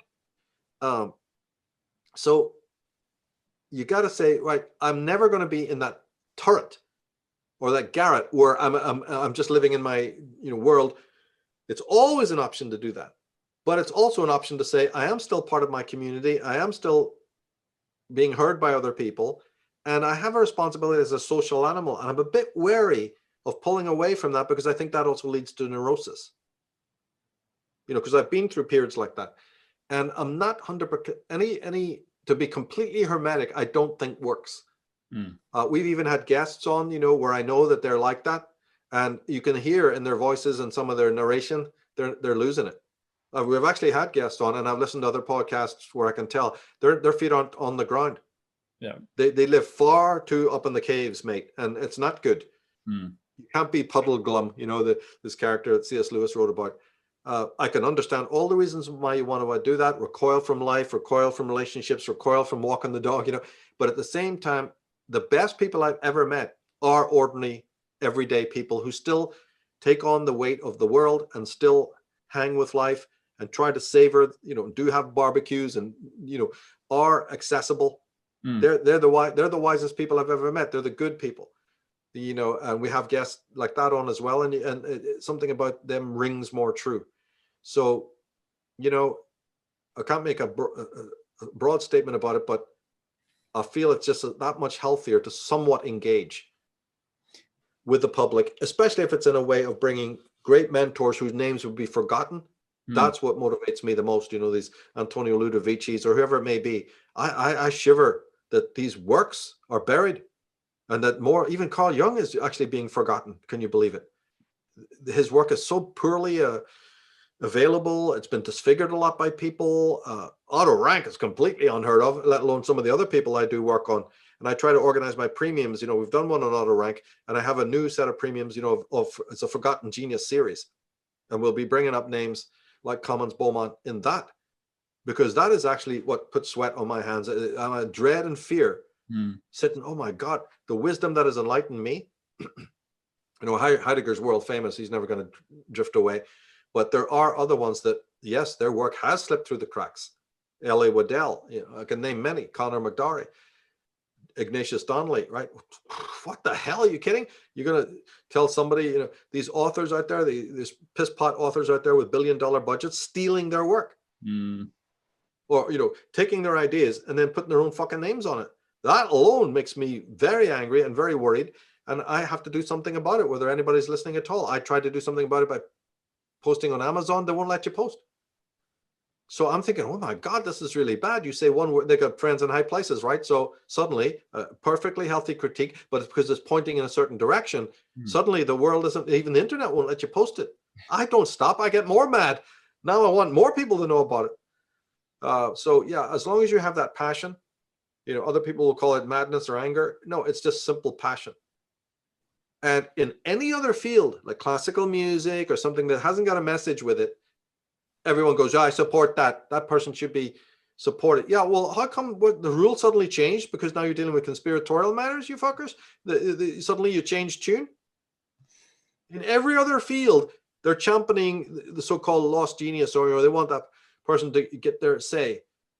Everything today is retro. Have you noticed? For the last loads and loads of years, everything that the media produces is some retro throwback to this or to that, because they've got nothing. Even the movies or spin-offs or remakes, full remakes. They've remade so many movies and they've made them badly, but I can see what's happening. They don't have even one thimbleful of new ideas. This is the world today. And these are worrisome. And it does make you want to retract and just say, hey, and you know something, even if somebody does, it's okay. Because you can still write a book under a nom de plume. You can still have a monthly podcast even, and you can even have a moniker. You don't have to show your face. Look, there's more options now. You talked about freedom earlier. Yeah, there's more ways to do things. You can do it from your bloody cell phone out in the middle of a forest, just talking to yourself and posting it. So I think that the options are there. And if people feel that they're stressed out by dealing with other individuals, listen to your intuition. And if it says back off, I'm done, I've got to take a breather, do so. Always follow your intuition, whatever, because it's all about your psychic health. Sometimes, sweating for other people, bleeding for them, showing them the error of their ways can end up destroying you, as a matter of fact. So, yeah, I can't say to some person, don't take time out or don't take a long sabbatical. They do it in colleges. So what's wrong with us? We could do it easily. Yeah. It sounds like you've got you found the balancing point, that line you got to walk between being like in service, like you're in service to truth and, wisdom, but not doing it to the point where you're actually falling into the trap of martyrdom, right? And destroying yourself in the process. Yeah, I think that changed for me. It had several stages. It probably started after Origins and Oracles got made. Right, but 2003, something like that. Big changes in my life took place where I started to realize not to kill yourself for people. Yeah. Whereas before I was too furious, I was too engaged. I guess just see everything, hot and cold, passion and no passion. Everything taken to extremes is bad. Everything, even knowledge, even the seeking, it can break down. In fact, most of the people that I know who actually did technically go insane were more those people who were working with knowledge. It wasn't for other reasons or relationships or anything. It was they were over pursuing knowledge to the point where they frazzled themselves, like being on LSD or something, where they couldn't stop. They stopped being normal people. They didn't take bike rides. They didn't take walks in the park. They were just like Mr. Spock's on steroids, and it fried their brain. They literally gibbering away, either under a bridge at Venice Beach or in a madhouse. So that taught me as well to know when to savor things and to read slowly and to do things slowly and not be a slave. It's so easy to become a slave of mankind in that collectivist way and overly passionate and all. And I used to be like that, so I changed. And then after 2003, several other things, different parts. And then since we did Female Illuminati, it was a live stream, and I think that was in 2014, if I'm not mistaken. After that, I also then started to parse things out more, but it's still ongoing. And every year try to lower the workload or just streamline the workload and parse it out more. Like I could read you now, at least 20 different projects that need to be done as premiums, but I've organized them, better so that the harder ones are or the ones that will take more time to research, they're pushed a little bit later in the year, and the ones that I can handle a little bit easier. So things like that. So you don't have to break your balls, in that way. And I think the products come out even better, actually, when you do it in a more mechanical, methodical, calm way, as you do it in a frenetic way. Yeah. So, but again, it's different for everybody. Yeah, that's right. No, I actually made because of the baby. I kind of made that choice this year. It's like, right. you don't have the option anymore of like the willpower, like just forging ahead regardless of what else is going on around you, because there's something in the, you know, in the corner over there that can't be ignored, literally can't be ignored. And so this tiny little organism kind of runs the household for you now. So yeah, I get that, turn man. around. You just got to back off and go with. Of course it does. It forces you to flow, right? Of course it does, and deserves attention. So, and does rightly need that attention. Because every child takes you back to your childhood. Every child that's born, you in a healthy way have to relive those days meditatively. Of course, it's chaos, but in that chaos are flashes of your own upbringing, as well as other parts of your brain and your body opening up, especially in the woman, but also in the man as well, literally on a cellular level, right? And not to mention, we've been talking here about masculinity. Yeah, under masculinity comes birthing and being a father, and maybe a second time around or whatever, and then the dynamics of a relationship changing with the wife, with, you know, and some women get really neurotic around this time because there's atavistic things happening that most people don't know how to deal with, you know, or the medical profession say, it's just a food phobia, it's just this, all the lies they're telling you. But a doula or somebody who really knows goes, no, this is something. And if you're really on a mystical level and you know more about women's psychology, you'll know, oh, wait a minute, having a birth for them, you know, is an atavistic aspect that opens deep mammalian, you know, it's like all women are a chain of ova down through the centuries. So every woman is part of that chain. So she doesn't act independently even in her daily life, although they have the illusion of that. But at the time of pregnancy, any illusion of independence, biologically and psychologically, is laughable. They are now tapping into, whether they like it or not, whether they choose it or not, the chorus of all women who've ever given birth. That's what archetypes are. It's a accretion of memory.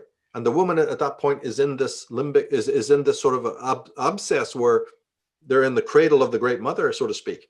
And some will resist it and retain their independence. Others will recoil in a negative way and shut it out. Others will go with it. Others go with it too far, you know, and all this. So finding the balance. And not just reducing it to, you know, oh, it's a food phobia, it's I'm a bit moody, I'm neurotic, I have some neurotic tendencies, and all of this. No, to look at the whole thing sane. You are giving birth. Yeah, millions of women before you have given birth. So you're tuning into something. Then, my goodness, aren't you bringing another soul into the world? That's not important. That's not a factor. The individual spirit of the child and how it needs to be nurtured as well. And sending a message to the child, whether it is truly loved or not. You see, we're into reading a few books. What's that got to do? You're right now at a point where this is important. This is the ritual. And it should never be seen as a loss. And, you know, you'll be able to get back to those readings or books or whatever, you know, or you'll read them in a different way, perhaps, you know. But this is a big learning curve. And, you know, if you factor in even concepts like devolution, you know, which I've written about, there's a very interesting story there about which has a lot to do with the kind of children that are being born, you know, in that way, about whether they're here to really maintain the lie or whether they're here to change it and bring, you know, like Steiners and people like that. And that has a lot to do with the parent, whether the parent has raised them right or sent them into some state school, you know, with a bunch of oiks who know nothing, and the contamination that can bring. Have they exposed them to music? Have they exposed them to animals? They're reading them stories and mythologies, and most important, introducing the child to heroic, you know, sort of Robin Hood-like characters in the early days. You know, I know people who've read, you know, C.S. Lewis to their children, and you know that kind of thing, to introduce them to heroism, to greater thoughts. Ursula Le Guin, you know, all of that. So if there's a lot of literature, a lot of encyclopedias, when they look at pictures, you know, they're actually sucking in energy that they want to know about the world. That's why children can learn multiple languages, you know, before they're 4 years old, where they can never do it after that point. It's that formative stage that we were talking about earlier. Well, the more information that's around, the more the child's synapses will develop, its love of knowledge. Because the one thing that's missing, we probably didn't touch on this, but the one thing that is missing is there's lots of knowledge, but there's very little love of it. There's plenty of sex, drugs, and rock and roll, but hardly any intimacy. You see, so we've got a lot of things wall to wall, but we're missing the key ingredients that really make those things worthwhile. And we're missing also the wise ones who are letting you know what's missing. They just don't want to read the Ayn Rands. She was a Jew. She was a Nazi. She was, you know, they have that. Look at the shit that they're firing around. So my job is to, take it off, get in there, say, no, let me tell you the truth about that. That's not true. Or Hegel, some of the most misinterpreted human beings that have ever lived. How are you going to dig through all that misinterpret? Well, I'll do it. I love those thinkers that much that I will do the spade work and hope that people see a glimmer. Did something on Hegel last year, so, and there's more to come. So like I said, there's 5 parts of the idealism series to come. It's a one of a kind thing because I'm not timid. I'm not holding back from laying out the truth because I don't care what people think about it. And that's not just some fancy statement. That is an absolute fact. I'm dealing with the thought of the person and bringing it forth to the world. I don't care what the world's thought is. I know I've done my job.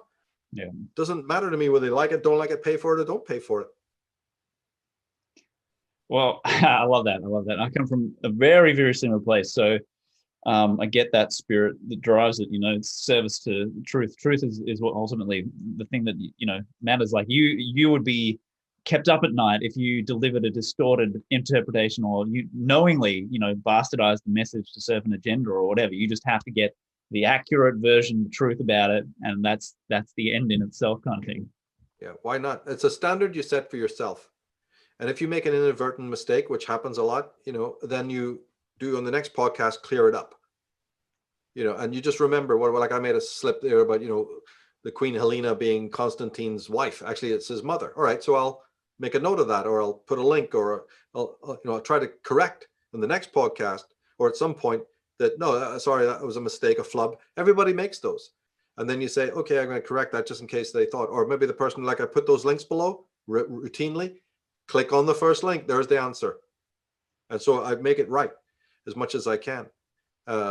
And that's part of a scholar's work. All textbooks have errata, and spelling errors or whatever it may be. So yeah, in the hurry of doing a podcast, as you well know, or, sometimes you didn't have enough chance to nail something down. Okay, but you could do on the next one. Just bring it up then. So it's a routine, it's a discipline. The main thing is you're out there doing it. That's the key thing. And the first website as I said, that was eventually became, I guess I am talking to the world. First, it was, me storing information. And then I realized I had to accept, after say the second or third year, oh, damn, I'm a public figure, so to speak. But, as I said, these conference guys wouldn't let go of me. They kept, and actually one thing happened in 2003, which was important, is that Brian Hall, the conspiracy con guy who ran that, it was conspiracy. So on the previous one in 2002, I'd said to him, look, because he said, I want you back. And I said, yeah, but look, and I remember we're sitting outside, and John Anthony West was just standing there talking to some people. And I never forget this. And I said, look, and this is early in my career. I think I'd only done 2 or 3 talks. And I have the gall to say, look, I don't want to do any of the subjects I've done before. Could I do subversive symbolism? It's a thing on, subversive symbolism. It took him 9 months to think about it. Wow. So again, there's a certain amount of rigidity in the platform. The way his was, it was got to be about chemtrails or Illuminati or, whatever. And I was the first one to come to him and really push his button. And then about 3 months before the conference was on, he did email me and he said, okay. But in all that time, I just sat there twiddling my thumbs. I could have been working. If he'd have gone yes sooner, I would have had a better program together.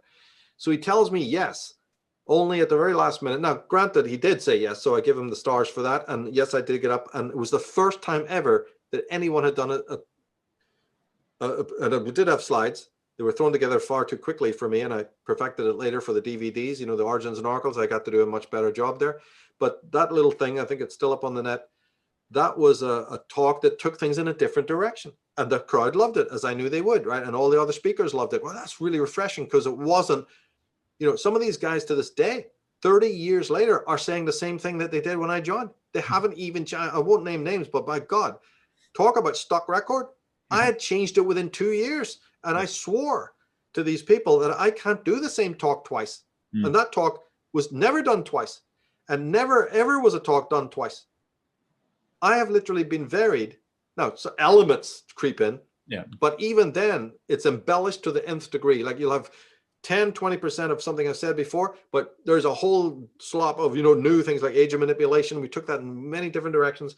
So nothing has been repeated. Nothing ever. at the cost and detriment of being called to conferences, because once it gets a little bit outside their sphere of interest, they don't know what to do with you.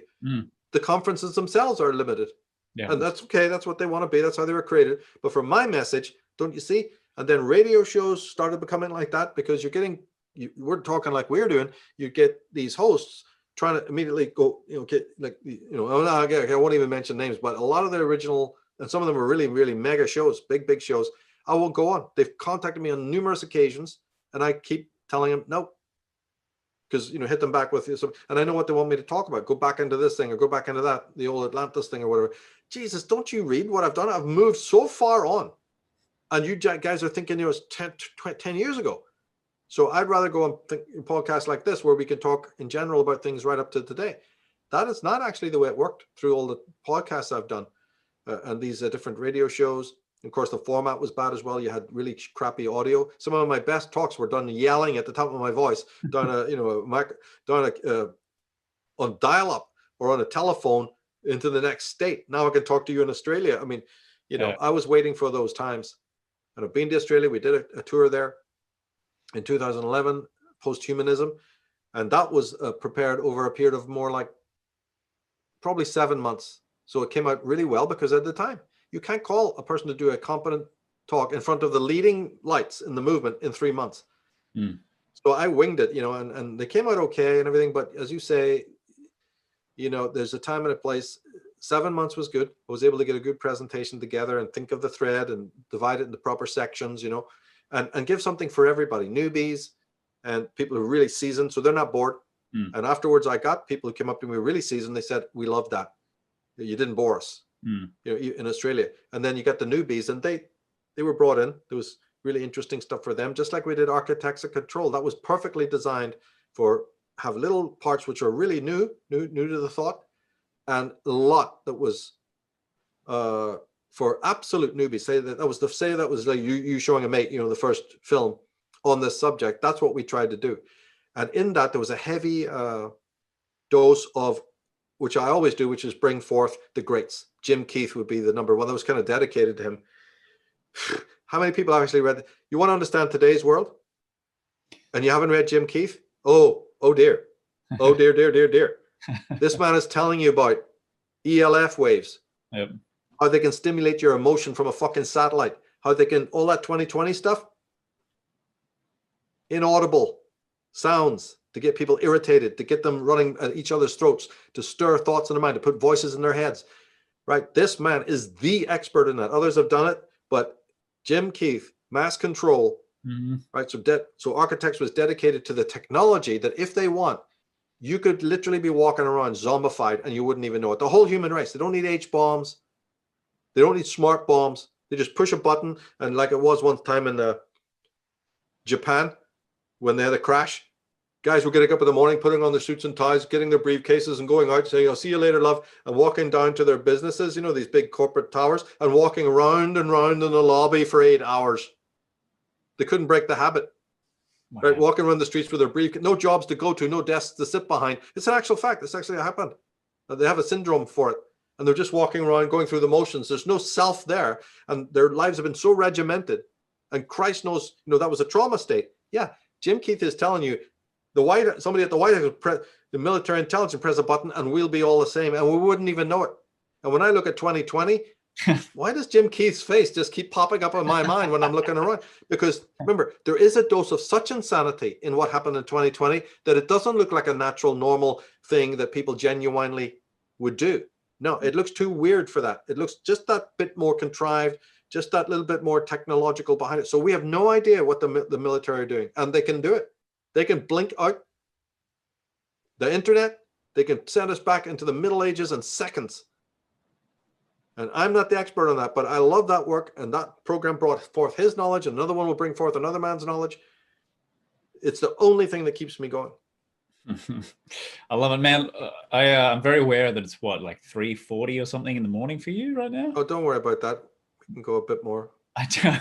Yeah, you just let me know when you got to go. I'm gonna have to get off soon-ish, but yeah, 15 minutes more, maybe, whatever you want to. Yeah, you're a night owl. You can withstand these times of the morning. I'd be in pieces right now, but I'm lucky it's just early afternoon. So yeah, I mean, do you think, I don't know, what is the takeaway, or what's your message? If someone had to ask you, like, and it's just such a cliche, but what is the point of Michael Tsarion's work at the end of the day? Like, what are you trying to communicate to the individual?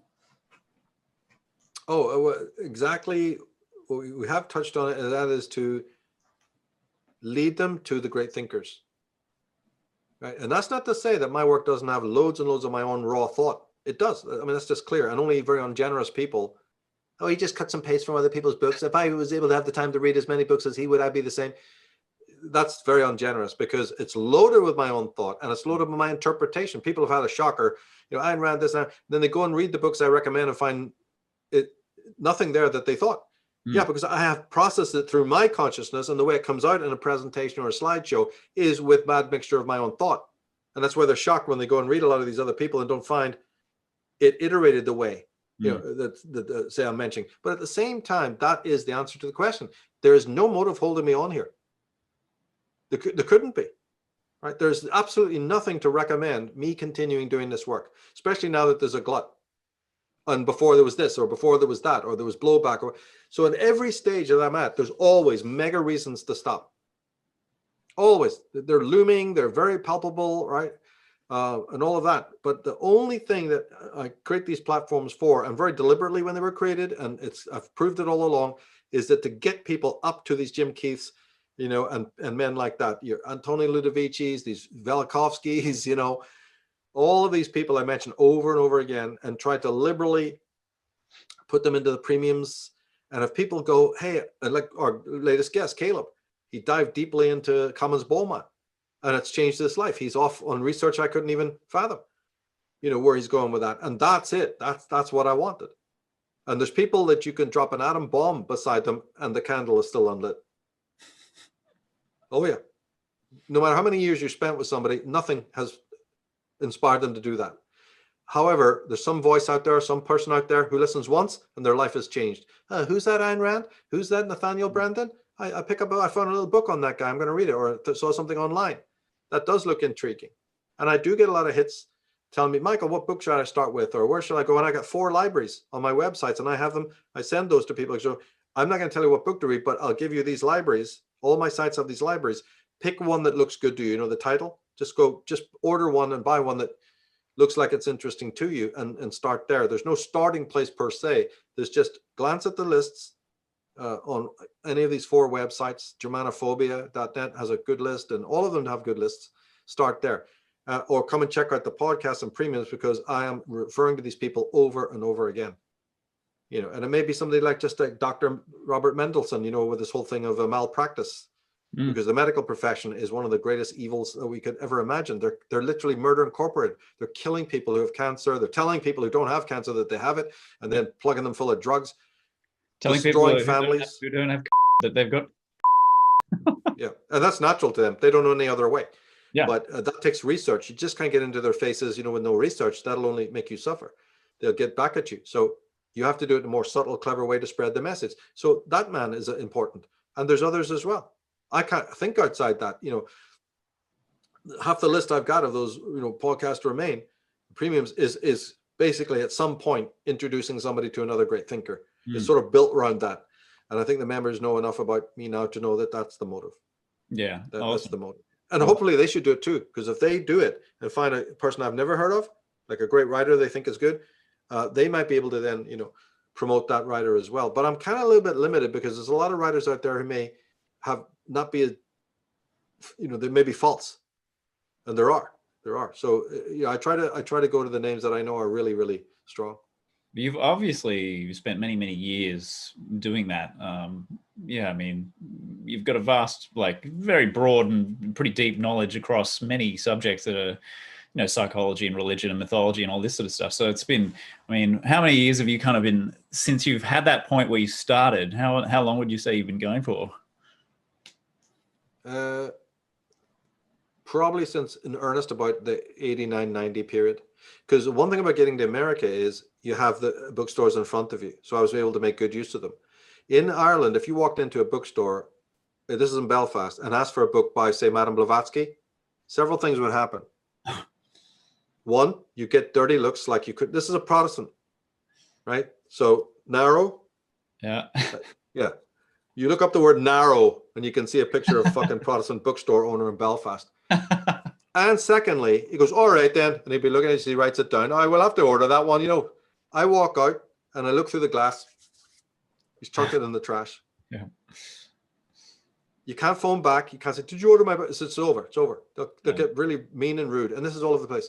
So getting to America, I had books that had been sent to me from America and a few I'd bought in Ireland. And but do you remember those years I told you I was very, very depressed? They were right in front of me, but I couldn't reach out. In depression, I just couldn't have the mental energy to reach out for a book as much as I want to open it and read it. It was impossible. It's just physically impossible. It took all I could to even get over to the philosophy class. And I told you I didn't buy any books. I didn't actually do any homework during the week, and I didn't sit the exams. I just sat there for something to do and meet people. And it turned out all of that worked great. We met great people in the class. The teacher was wonderful, and my brain was nourished. But I certainly didn't have anything like the energy, the physical energy or the mental energy to sit classes and all that stress. Well, when I got to America, that changed because the bookstores were there. I was working retail. I got some money and I spent it all on books. That's how I got that 32 or 36 crates of books. I think it was up to 36 at one point. It was because a guy helped me. A lad from Belfast came over and helped me move. This is in America. And he was like, Jesus Christ. And he mentioned how many there were. And that's the time that I knew this is too much. Yeah. And so I was reading, but I was reading at the register. I was reading, I got fired from umpteen jobs because I would read at my lunch break. It would go over, I'd read it literally at the register, and I got fired so many times from jobs. And then I went part-time, bought myself a little bit more time, turned off the phone, turned off the television, and read, and then read again. So when I say to people like, the whole entire work of, say, Carl Jung has been read 5 times in a row, exactly that is the case. The collected works of Mullins, L.A. Waddell, many other collections, the collected works of Ayn Rand, right? When I say they've been read multiple times, they have. And then I learned around about 96 or something like that, more moving towards 97, 98, to take notes. This is the first time I actually typed notes. Before I would just underline like everybody does. At a certain point, a major change took place where I would actually type out the parts by hand of I didn't know anything about the public. I was just doing it for myself. And then I realized that doesn't work either, because when you read back on notes that have been excerpted from a book, I don't remember the context. So then I start adding notes below these, these paragraphs I would type out what it's about or why I'm making a note. So now the thing has become like a dinosaur. I have to type in, oh, he means this. Like if I'm reading Julius Evola or one of these people, I have now to make a footnote to remind myself, because 5 years could go by and you go back to this document, go, what the fuck is this? I don't even remember where the context is because your brain's somewhere else. Yeah. So I learned that all that typing out is worthless. So then you make it worth something by adding your own notes. So I have reams and reams and reams of documents of excerpted books. And I learned no matter how years go by or months, I can go back and I will understand it because I made a note. I go, oh, okay. Yeah, glad I did that because now I know what this is. And if you're going to go on to become a writer, of your own books, this is essential so that you can lay your hands on the information. So you can actually stop thinking, well, I read a book once about that, or I know where to go, and I have them in folders, on different subject matter. And so this helped in the public addresses or making a podcast, because I can go now to the hundreds of documents and there's podcasts galore, or there's, public address galore. I can take it in all sorts of different places. But it was hard work because you're trying to do menial jobs at the same time with a bunch of airheads, managers I'm talking about. You have money problems, rent isn't paid, or it is paid, but you're living in a dump because this is all the part-time work will afford, you see. And I had a particularly difficult time with landlords. I mean, just in a row, I can count 30 places I might have lived. Then I finally, the last one of the ones that was like at the end, or at a certain point in the mid-90s, it was so bad. We even had to go to court and stuff. It was so bad, I gave up living in apartments altogether and tried to use my month's money or the weekly money. It was something like $300 a week you'd earn, from working in one of these grocery stores. I tried to live in hotel rooms because they're very, very expensive, and you can only book them, till 12 o'clock in the morning. But I came to this conclusion that because I'm actually working from 9, I might be able to do that. So for about 2 years, I just did, in fact, spend all the money on living in hotel rooms. Wow. And it didn't work because it's so bloody expensive. Mm. But on the El Camino Real, there are literally thousands of these hotels all the way from San Francisco to San Jose. So I did that route. Some of these were whorehouses. There were hotels, but they're basically used by the scuzziest of prostitutes, you know, so they move out and I'm moving right in. Horrible life. Then I got sick of that and I bought a very cheap van, like a VW, from some guy who was about to trash it. And I slept in the streets on that. And in the Bay Area, if anybody knows, you can't do that because the cops invariably come over. I mean, you couldn't even do it for one night. They find you. Wow. Either somebody in the house reports that there's a strange van in our street or whatever, or even when I try to park and work, fucking 3 a.m, knock, knock, knock. And sometimes they let you stay, sometimes they let you move on. The place was like a police state. I got really fed up with that. And so it just went downhill from there. I was like parking on, you know, expressways and under bridges, and you wouldn't believe the life I lived. And I got a lot of knowledge actually about the Bay Area from that, because it would be trying to park in a different place every night, you know, so they wouldn't notice that you were there. Of course, I was also composing my music and practicing the guitar, freezing cold in a van. The thing was so bad that if you turned the heater on, it either didn't work or it sort of blew up or something. There was never any heater. So I would just sit there in this little van, practicing, writing lyrics at that time, which I gave up. But, you know, I would study and I would read my books, all these books. The thing was weighed down heavier by these big out of print books that I shoved here and shoved there, you know, and it was just unbelievable. But that would be done under like, not candlelight, but the next best thing. I mean, I literally have parked under street lights to save the van's engine and the gasoline because it's so little money, you know. And every time I found a good place to park where I thought, oh, this is much better now, you know, used to park at the Stanford Mall. No, they got security guards. They don't call the police. The whole place got security guards all night. And, you know, they know you. And they come, yeah, come on, man. We told you before, fuck off. I was like, look, there's nobody around here, right?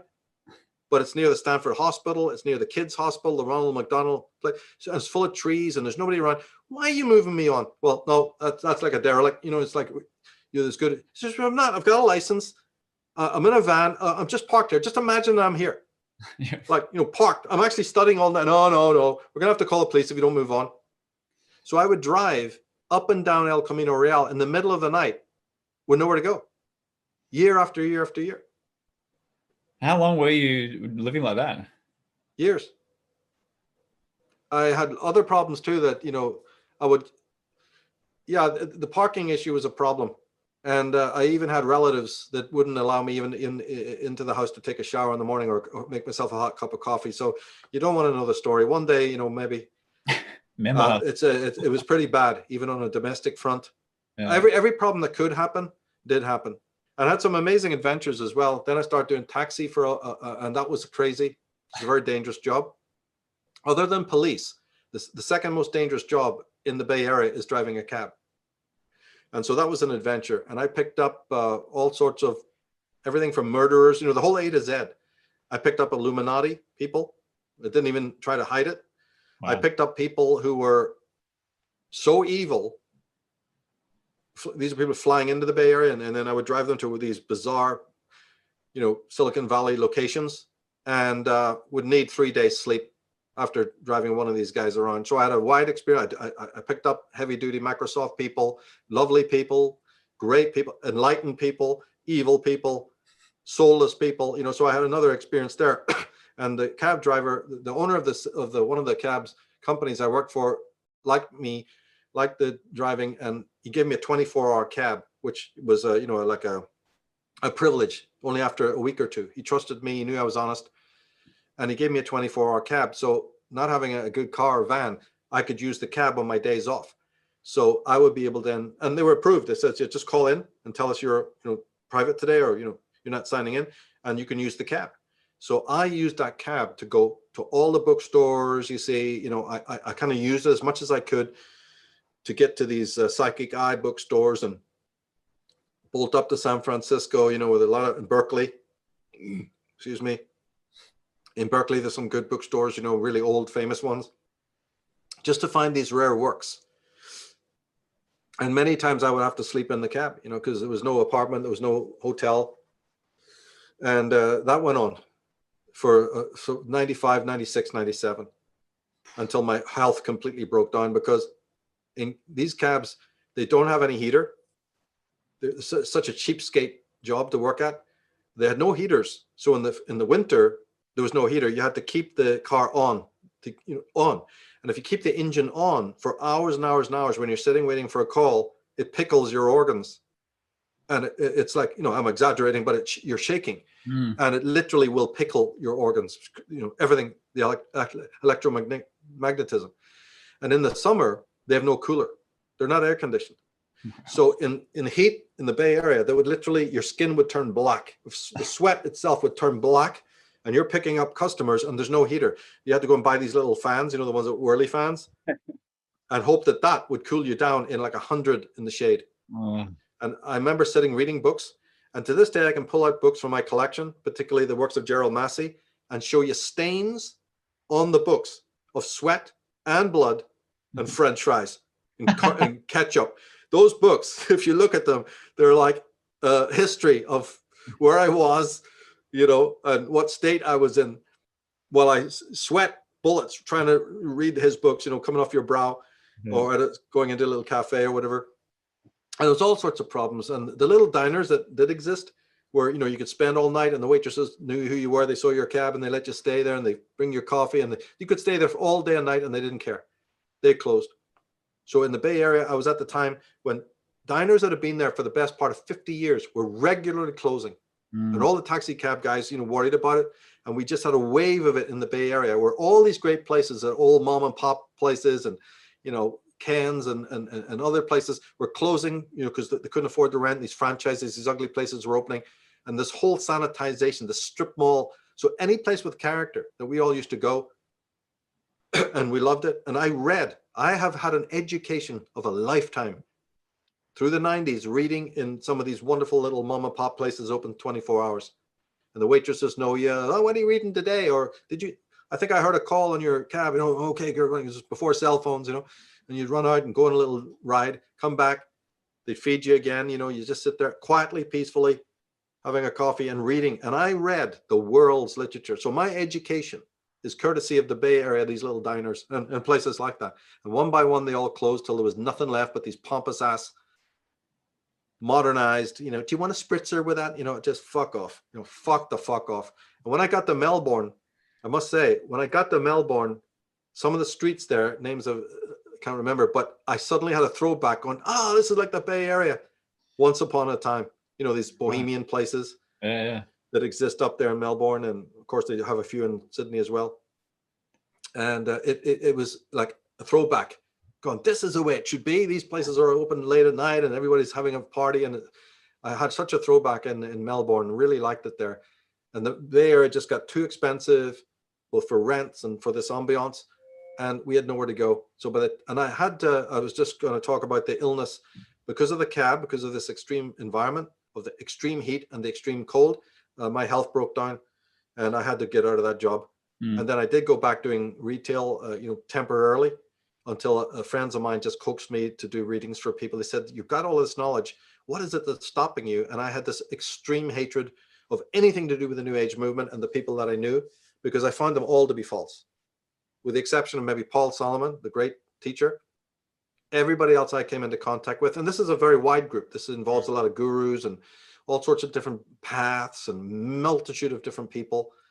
I can name the few, and some of them weren't even really part of the New Age. The ones I liked, but most of the New Age, it left a very bad impression because we're so deeply involved with it that I start seeing them all as false.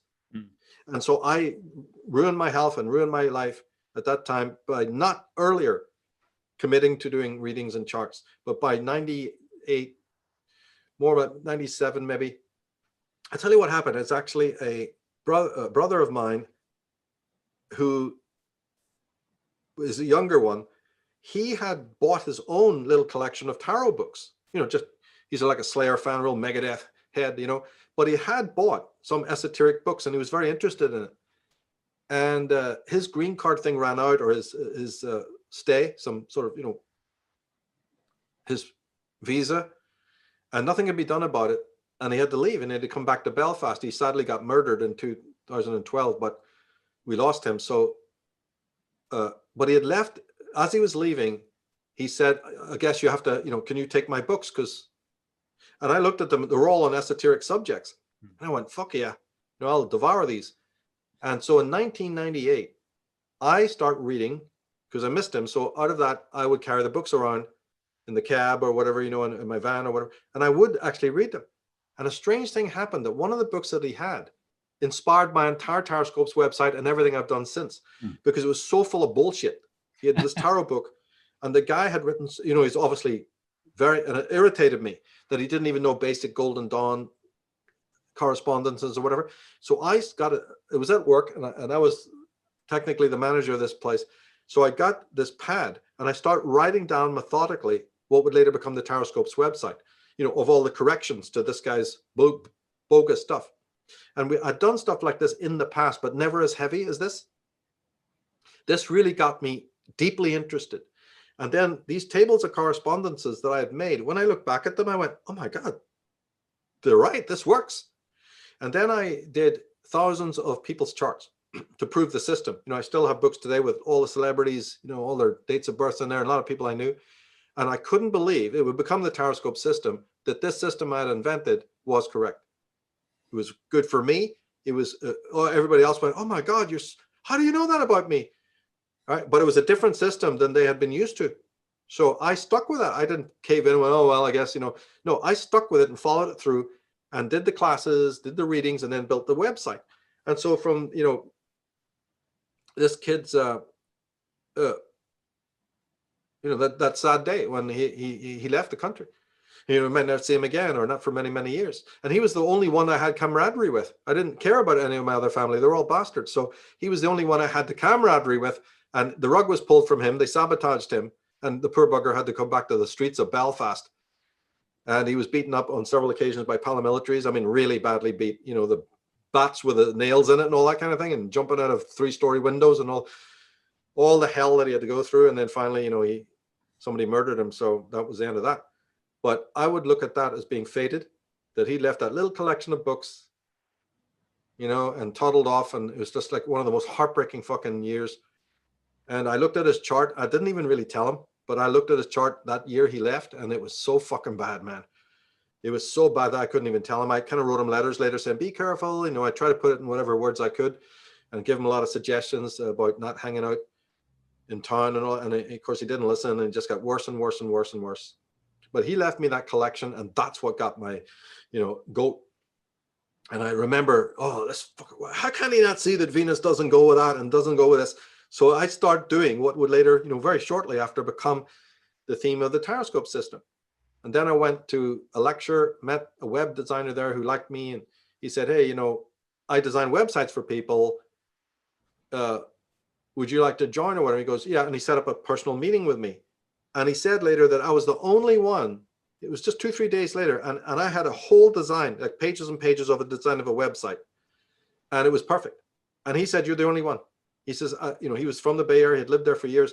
He had hundreds of different clients. And he said, they're all looking at him and say, pull it out of the air. Like designing a business card. So just, you do it, pull it out of there. And he's going to look at, I need to talk to you. What do you want? What color would you like? I don't know. This is the early days of the internet. I'm the only one who walked in and go, well, here's the front page, here's the design, here's the font, here's the, and he moved on it. He moved on getting me the servers, and another guy actually helped build the physical site, build it out. So I guess I got lucky, even though it was a tremendously long haul to do it. Everything seemed, weighted with lead. Everything seemed difficult. And as I said, couldn't handle the landlords, couldn't handle the neighbors, couldn't handle the whole scene. It was so bad. It was so bad. One event that happened was I had an apartment, and I used to go down to the mailbox to get my mail. And for some reason, my mail was always torn. Could it be because I was getting the Spotlight magazine and these conspiratorial type journals? But no matter what, I kept finding they were ripped, and suddenly I twigged that this is deliberate. It's not accident. So I go down one time to the mailbox, and this time it's a package that I'd ordered, a little box about this big. And it was, they open the thing and they put it in, and then they close it. When you come with your key to open the door, I can't get the box out. Right? And I go, what the fuck? And I'm standing there like, doing this. And I realized the bugger's done this on purpose because there's actually a tray underneath where you can put packages and they're open, easy to pick up. So I went, that ruddy bastard. So for 2 days, I waited for this fucker to come around, right? Because they see the post office knows Patriot groups and they have them on a blacklist. And if you happen to be ordering them, they don't want you ordering them. So they tear up the magazines and newspapers and they, make your mailing difficult so that you'll stop subscribing to those places. So I'm waiting and waiting and I'm waiting and I hear the van and I run down and I walk over and it's this Latino guy, right? And just from his attitude, I can tell he's the one. And I said, oh yeah, hey, are you the guy that, I was real polite and everything. Are you the guy, I couldn't get this box out of the thing. I had to rip it to get it out of the thing. Or I don't even think I did. I think it was still in there for days. He goes, and his attitude, typically, yeah, so what? Maybe a Christian, I don't know. So I start getting salty and I'm like, yeah, is this the way you normally do it? Who's your fucking boss? What station do you come out of and who do you work for? Like, really sort of, Belfast, right? What the fuck happens? I'm getting him where I need him to go, and he's a bit worried now. The fucking guy who owns the entire apartment complex just happens to be there. I'm giving you this because this is an example of what I've lived like. Over he comes in his golfing unit. He's got these fucking plaid trousers on and his golfing, gear, sweater, and he waltzes over and he stands there listening to us. I'm the tenant, so technically I'm paying him money. It's my package that's being, torn and ruined and all this malarkey I've got to go through month after month. What does he do? He takes the side of the fucking mailer. And the two of them start giving me, yeah, what's your problem, dude? What? I'm your tenant from 316 or whatever, right? And he's acting the maggot. So you don't do that to Irish fucking people from the streets of fucking Belfast. You just don't. So I just gave them verbal, like this guy was oh my fucking God, as I went into a rant and then, telling him about why. He's me to see his fucking newspaper. So you're a free country, right? I went into this whole thing and made them so uncomfortable. But this is what it was like on an hourly level with people. They see what you're being mailed. They see you. They see the car you're driving. They hear the music you're playing. They see the T-shirt you're wearing. America is not free. America is not free. Has never been fucking free. It is a police yourself stuff. The stuff in the White House, fuck that. It's everybody policing one another. It's the most passive-aggressive fucking place, or at least California is, that I've ever had the misfortune to fucking know. And it's not much better in Seattle now. But the Bay Area was absolutely the most zombified fucking place that you could ever imagine. And that example I just gave you was multiplied 1,000,000 times. They were in the end, they were scratching your car. They were, taking the cap off your fucking, you couldn't even believe it. So I gave up living in apartments. And for years and years and years, thought, hey, I'll just live on the streets. It can't be any worse. But unfortunately, nobody helped. Nobody at work, nobody in my family, gave a shit. It was always bad there, but, it became worse now because they would lock up in the morning. On the few days I did come around and park out in the street just to get a shower or a cup of coffee before I go into work, I found the doors locked. It's unbelievable. Year after year. It's unbelievable. Unbelievable. Yeah. So, yeah, then I lived in cafes. I lived in... just giving you a little sketch here, but I lived in cafes and I lived in those restaurants and I became wise from those people. So I owe more to waitresses who, seeing what I was doing, good old, 50-year-old American women from the old school. Yeah. Working class people. The working class people go, yeah, so I don't understand what you're doing, mate, but carry on doing it. I owe it to them. And people like that. And to those veterans that used to meet me at the, the bus station, the train station, and inform me and get into, just somehow they picked on me and came over and start talking deep politics, deep conspiracy. I'm like, what is this? Every time they pick on me, they have a certain insight. That's right. And I've definitely benefited from that. But yeah, the story is a very, very painful and sad one. So I've earned every single part of the work. And there is only one motive. Say it again. It is to get these people, the wise ones, to the table and into the hands of anyone that's in this planet. That's the job. It's a vocation. Yeah, but it's not really about me or my image or, endless self-referencing like other people do ad nauseum. It's like, here, let me just get to the work and see if you like it. And we'll discuss it. It's just like two friends talking like we're doing right now, actually. Let me just say how much I actually value and appreciate what you've done and the crap that you've put up with over the years. I mean, it's such an interesting thing to me, and I'm going to have to wrap this up, but I want to make the observation because you just illustrated it really beautifully with the resistance and the hostility that you had to deal with as the not just like the loner, not just an individual, but as someone who makes it their business to, if you like, be conscious and be like I don't know. It's like, in people like Jung, for example, were kind of like psychological compensation mechanisms for the unconsciousness of the masses, right? And then you have this kind of like group, the mass collective resistance and hostility to that guy who goes and just tries to be aware and knowledgeable and wise and a lover of philosophy. It's astonishing, but this thing which just seems to play out in people's lives, like the more intensely um, awakened or knowledgeable or wise someone gets, that very often they have to go through this living hell as a result of the unconsciousness and the shit these people just will heap on you just because you're not like them. Yeah, you're right. It was sad that although the sun shines in that state, it's actually, I went through a dark night of the soul. It was a very opposite experience of other people. And the story, I could tell you hundreds of horror stories, literally, I can't even believe it myself, with bosses at work and managers and people, friends, neighbors, not friends, but acquaintances, neighbors, and you're left in the ditch. So it's a dark night of the soul. You have to go through it and you have to stay true to your course. And so when people ask me, how do you do all this work? I say, I've been trained. I went through the boot camp. I had to keep my focus. Otherwise I would have killed somebody or been in jail. I'm not fucking joking you here. There's several neighbor incidents. There was one time I called the police 36 times. Wow. So, again, I could tell on one neighbor who's abusing an animal and all these kinds of things, and nothing ever got done. Because how could it? I'm the loser. It's like, I'm the one who's the stranger. And so it just mounted and mounted and mounted. And then with all of the other stuff, it was very, very difficult. So I couldn't afford to lose the track. So when people see that, what they think is passion now, or, a lot of work production or whatever it might be, they don't understand that that was hard labor in the fields, in the chain gang, because everything was thrown against me. And I didn't have the money to leave.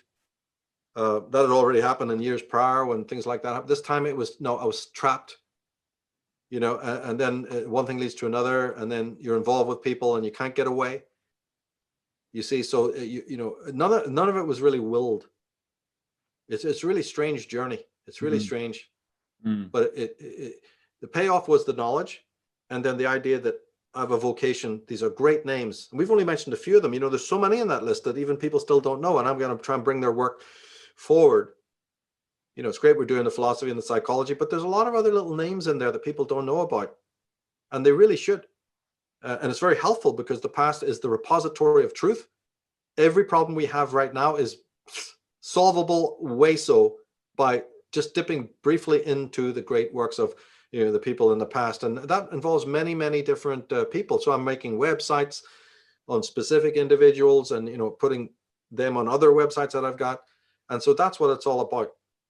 I have no time for anything else, and I haven't really had time to even look up and savor the whole story. It's so brutal that you just park it in the back of your mind and just look at the positives. I think is really good things, but there's a lot of missed opportunities, a lot of blocks as well, a lot of things that could have made my life easier that just didn't come to manifest. False promises, false people, false state, and the few people. See, here's the thing, right? I'm not dissing people, because if I ever met anybody that was goodly, and I did, they were in the same fucking mess, or close to, maybe not suffering as much because they weren't foreigners and they weren't lost in America, but they were still good people, but they had nothing either. They were also living on crumbs, so they couldn't help me. So, and I've been in other places like this where the people who wanted deeply to help me and assist me couldn't, because of their own domestic situation or their poverty.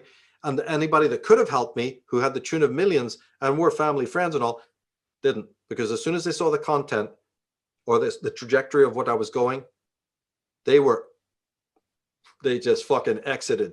Yeah. You don't exist, mate. And that's how I lived for 10 years or more. Actually, quite a lot more, but the 90s were absolutely dreadful in that sense. It's just, I could say the same thing. It's like this exact same thing you just said about all the good people who see what you're doing and value it and would support you. can never have the resources to do it. And all the people who That's do right. have the resources Correct. to do it, they're not handing over a cent. Or care.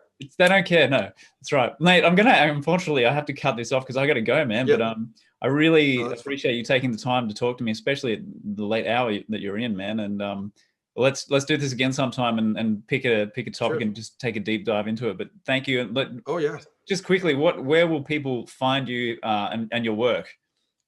Well, right now it's unslaved.com is where the podcast and the premiums are. And michaeltsarion.com is where a lot of good articles are. And michaeltsarion.com links you to all the other 14 sites that I've built. And they were all completed after 20 year, since they first started with Taroscopes. I finished the content of all of them last year. So that was a milestone. And so they're all linked to msar.com or michaeltsarion.com. Hey, Brendan, mate, thank you so much. I'm sorry I missed when you were on with David. I missed that one because of God knows what, but been waiting to connect with you this way, and you have also given me the time, so it's wonderful that this worked out, and really thank you for the work that you're doing too and for this interview. Yeah, you're very welcome, mate. Appreciate it. It's mutual. I'll leave it here, and thanks again. We'll have Michael back on the show at some point in the future for sure, if he's up for it. And yeah, we'll leave it there. Thanks so much, Michael Tsarion, for being here. This is another episode of Truthverse. Thanks for tuning in. We'll see you next time.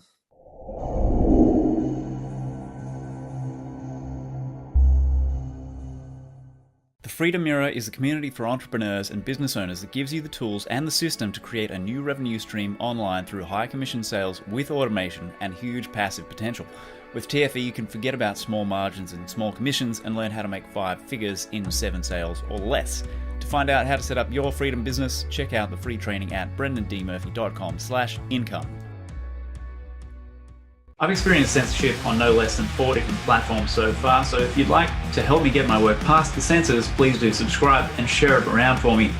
And also remember to join me on truth.network, which is the platform I created for our conscious community to connect and gather away from the censors after Facebook shut down our page in 2018. So head over there, create your free account at truth.network. It's TROOTH, and I'll see you inside. Take care.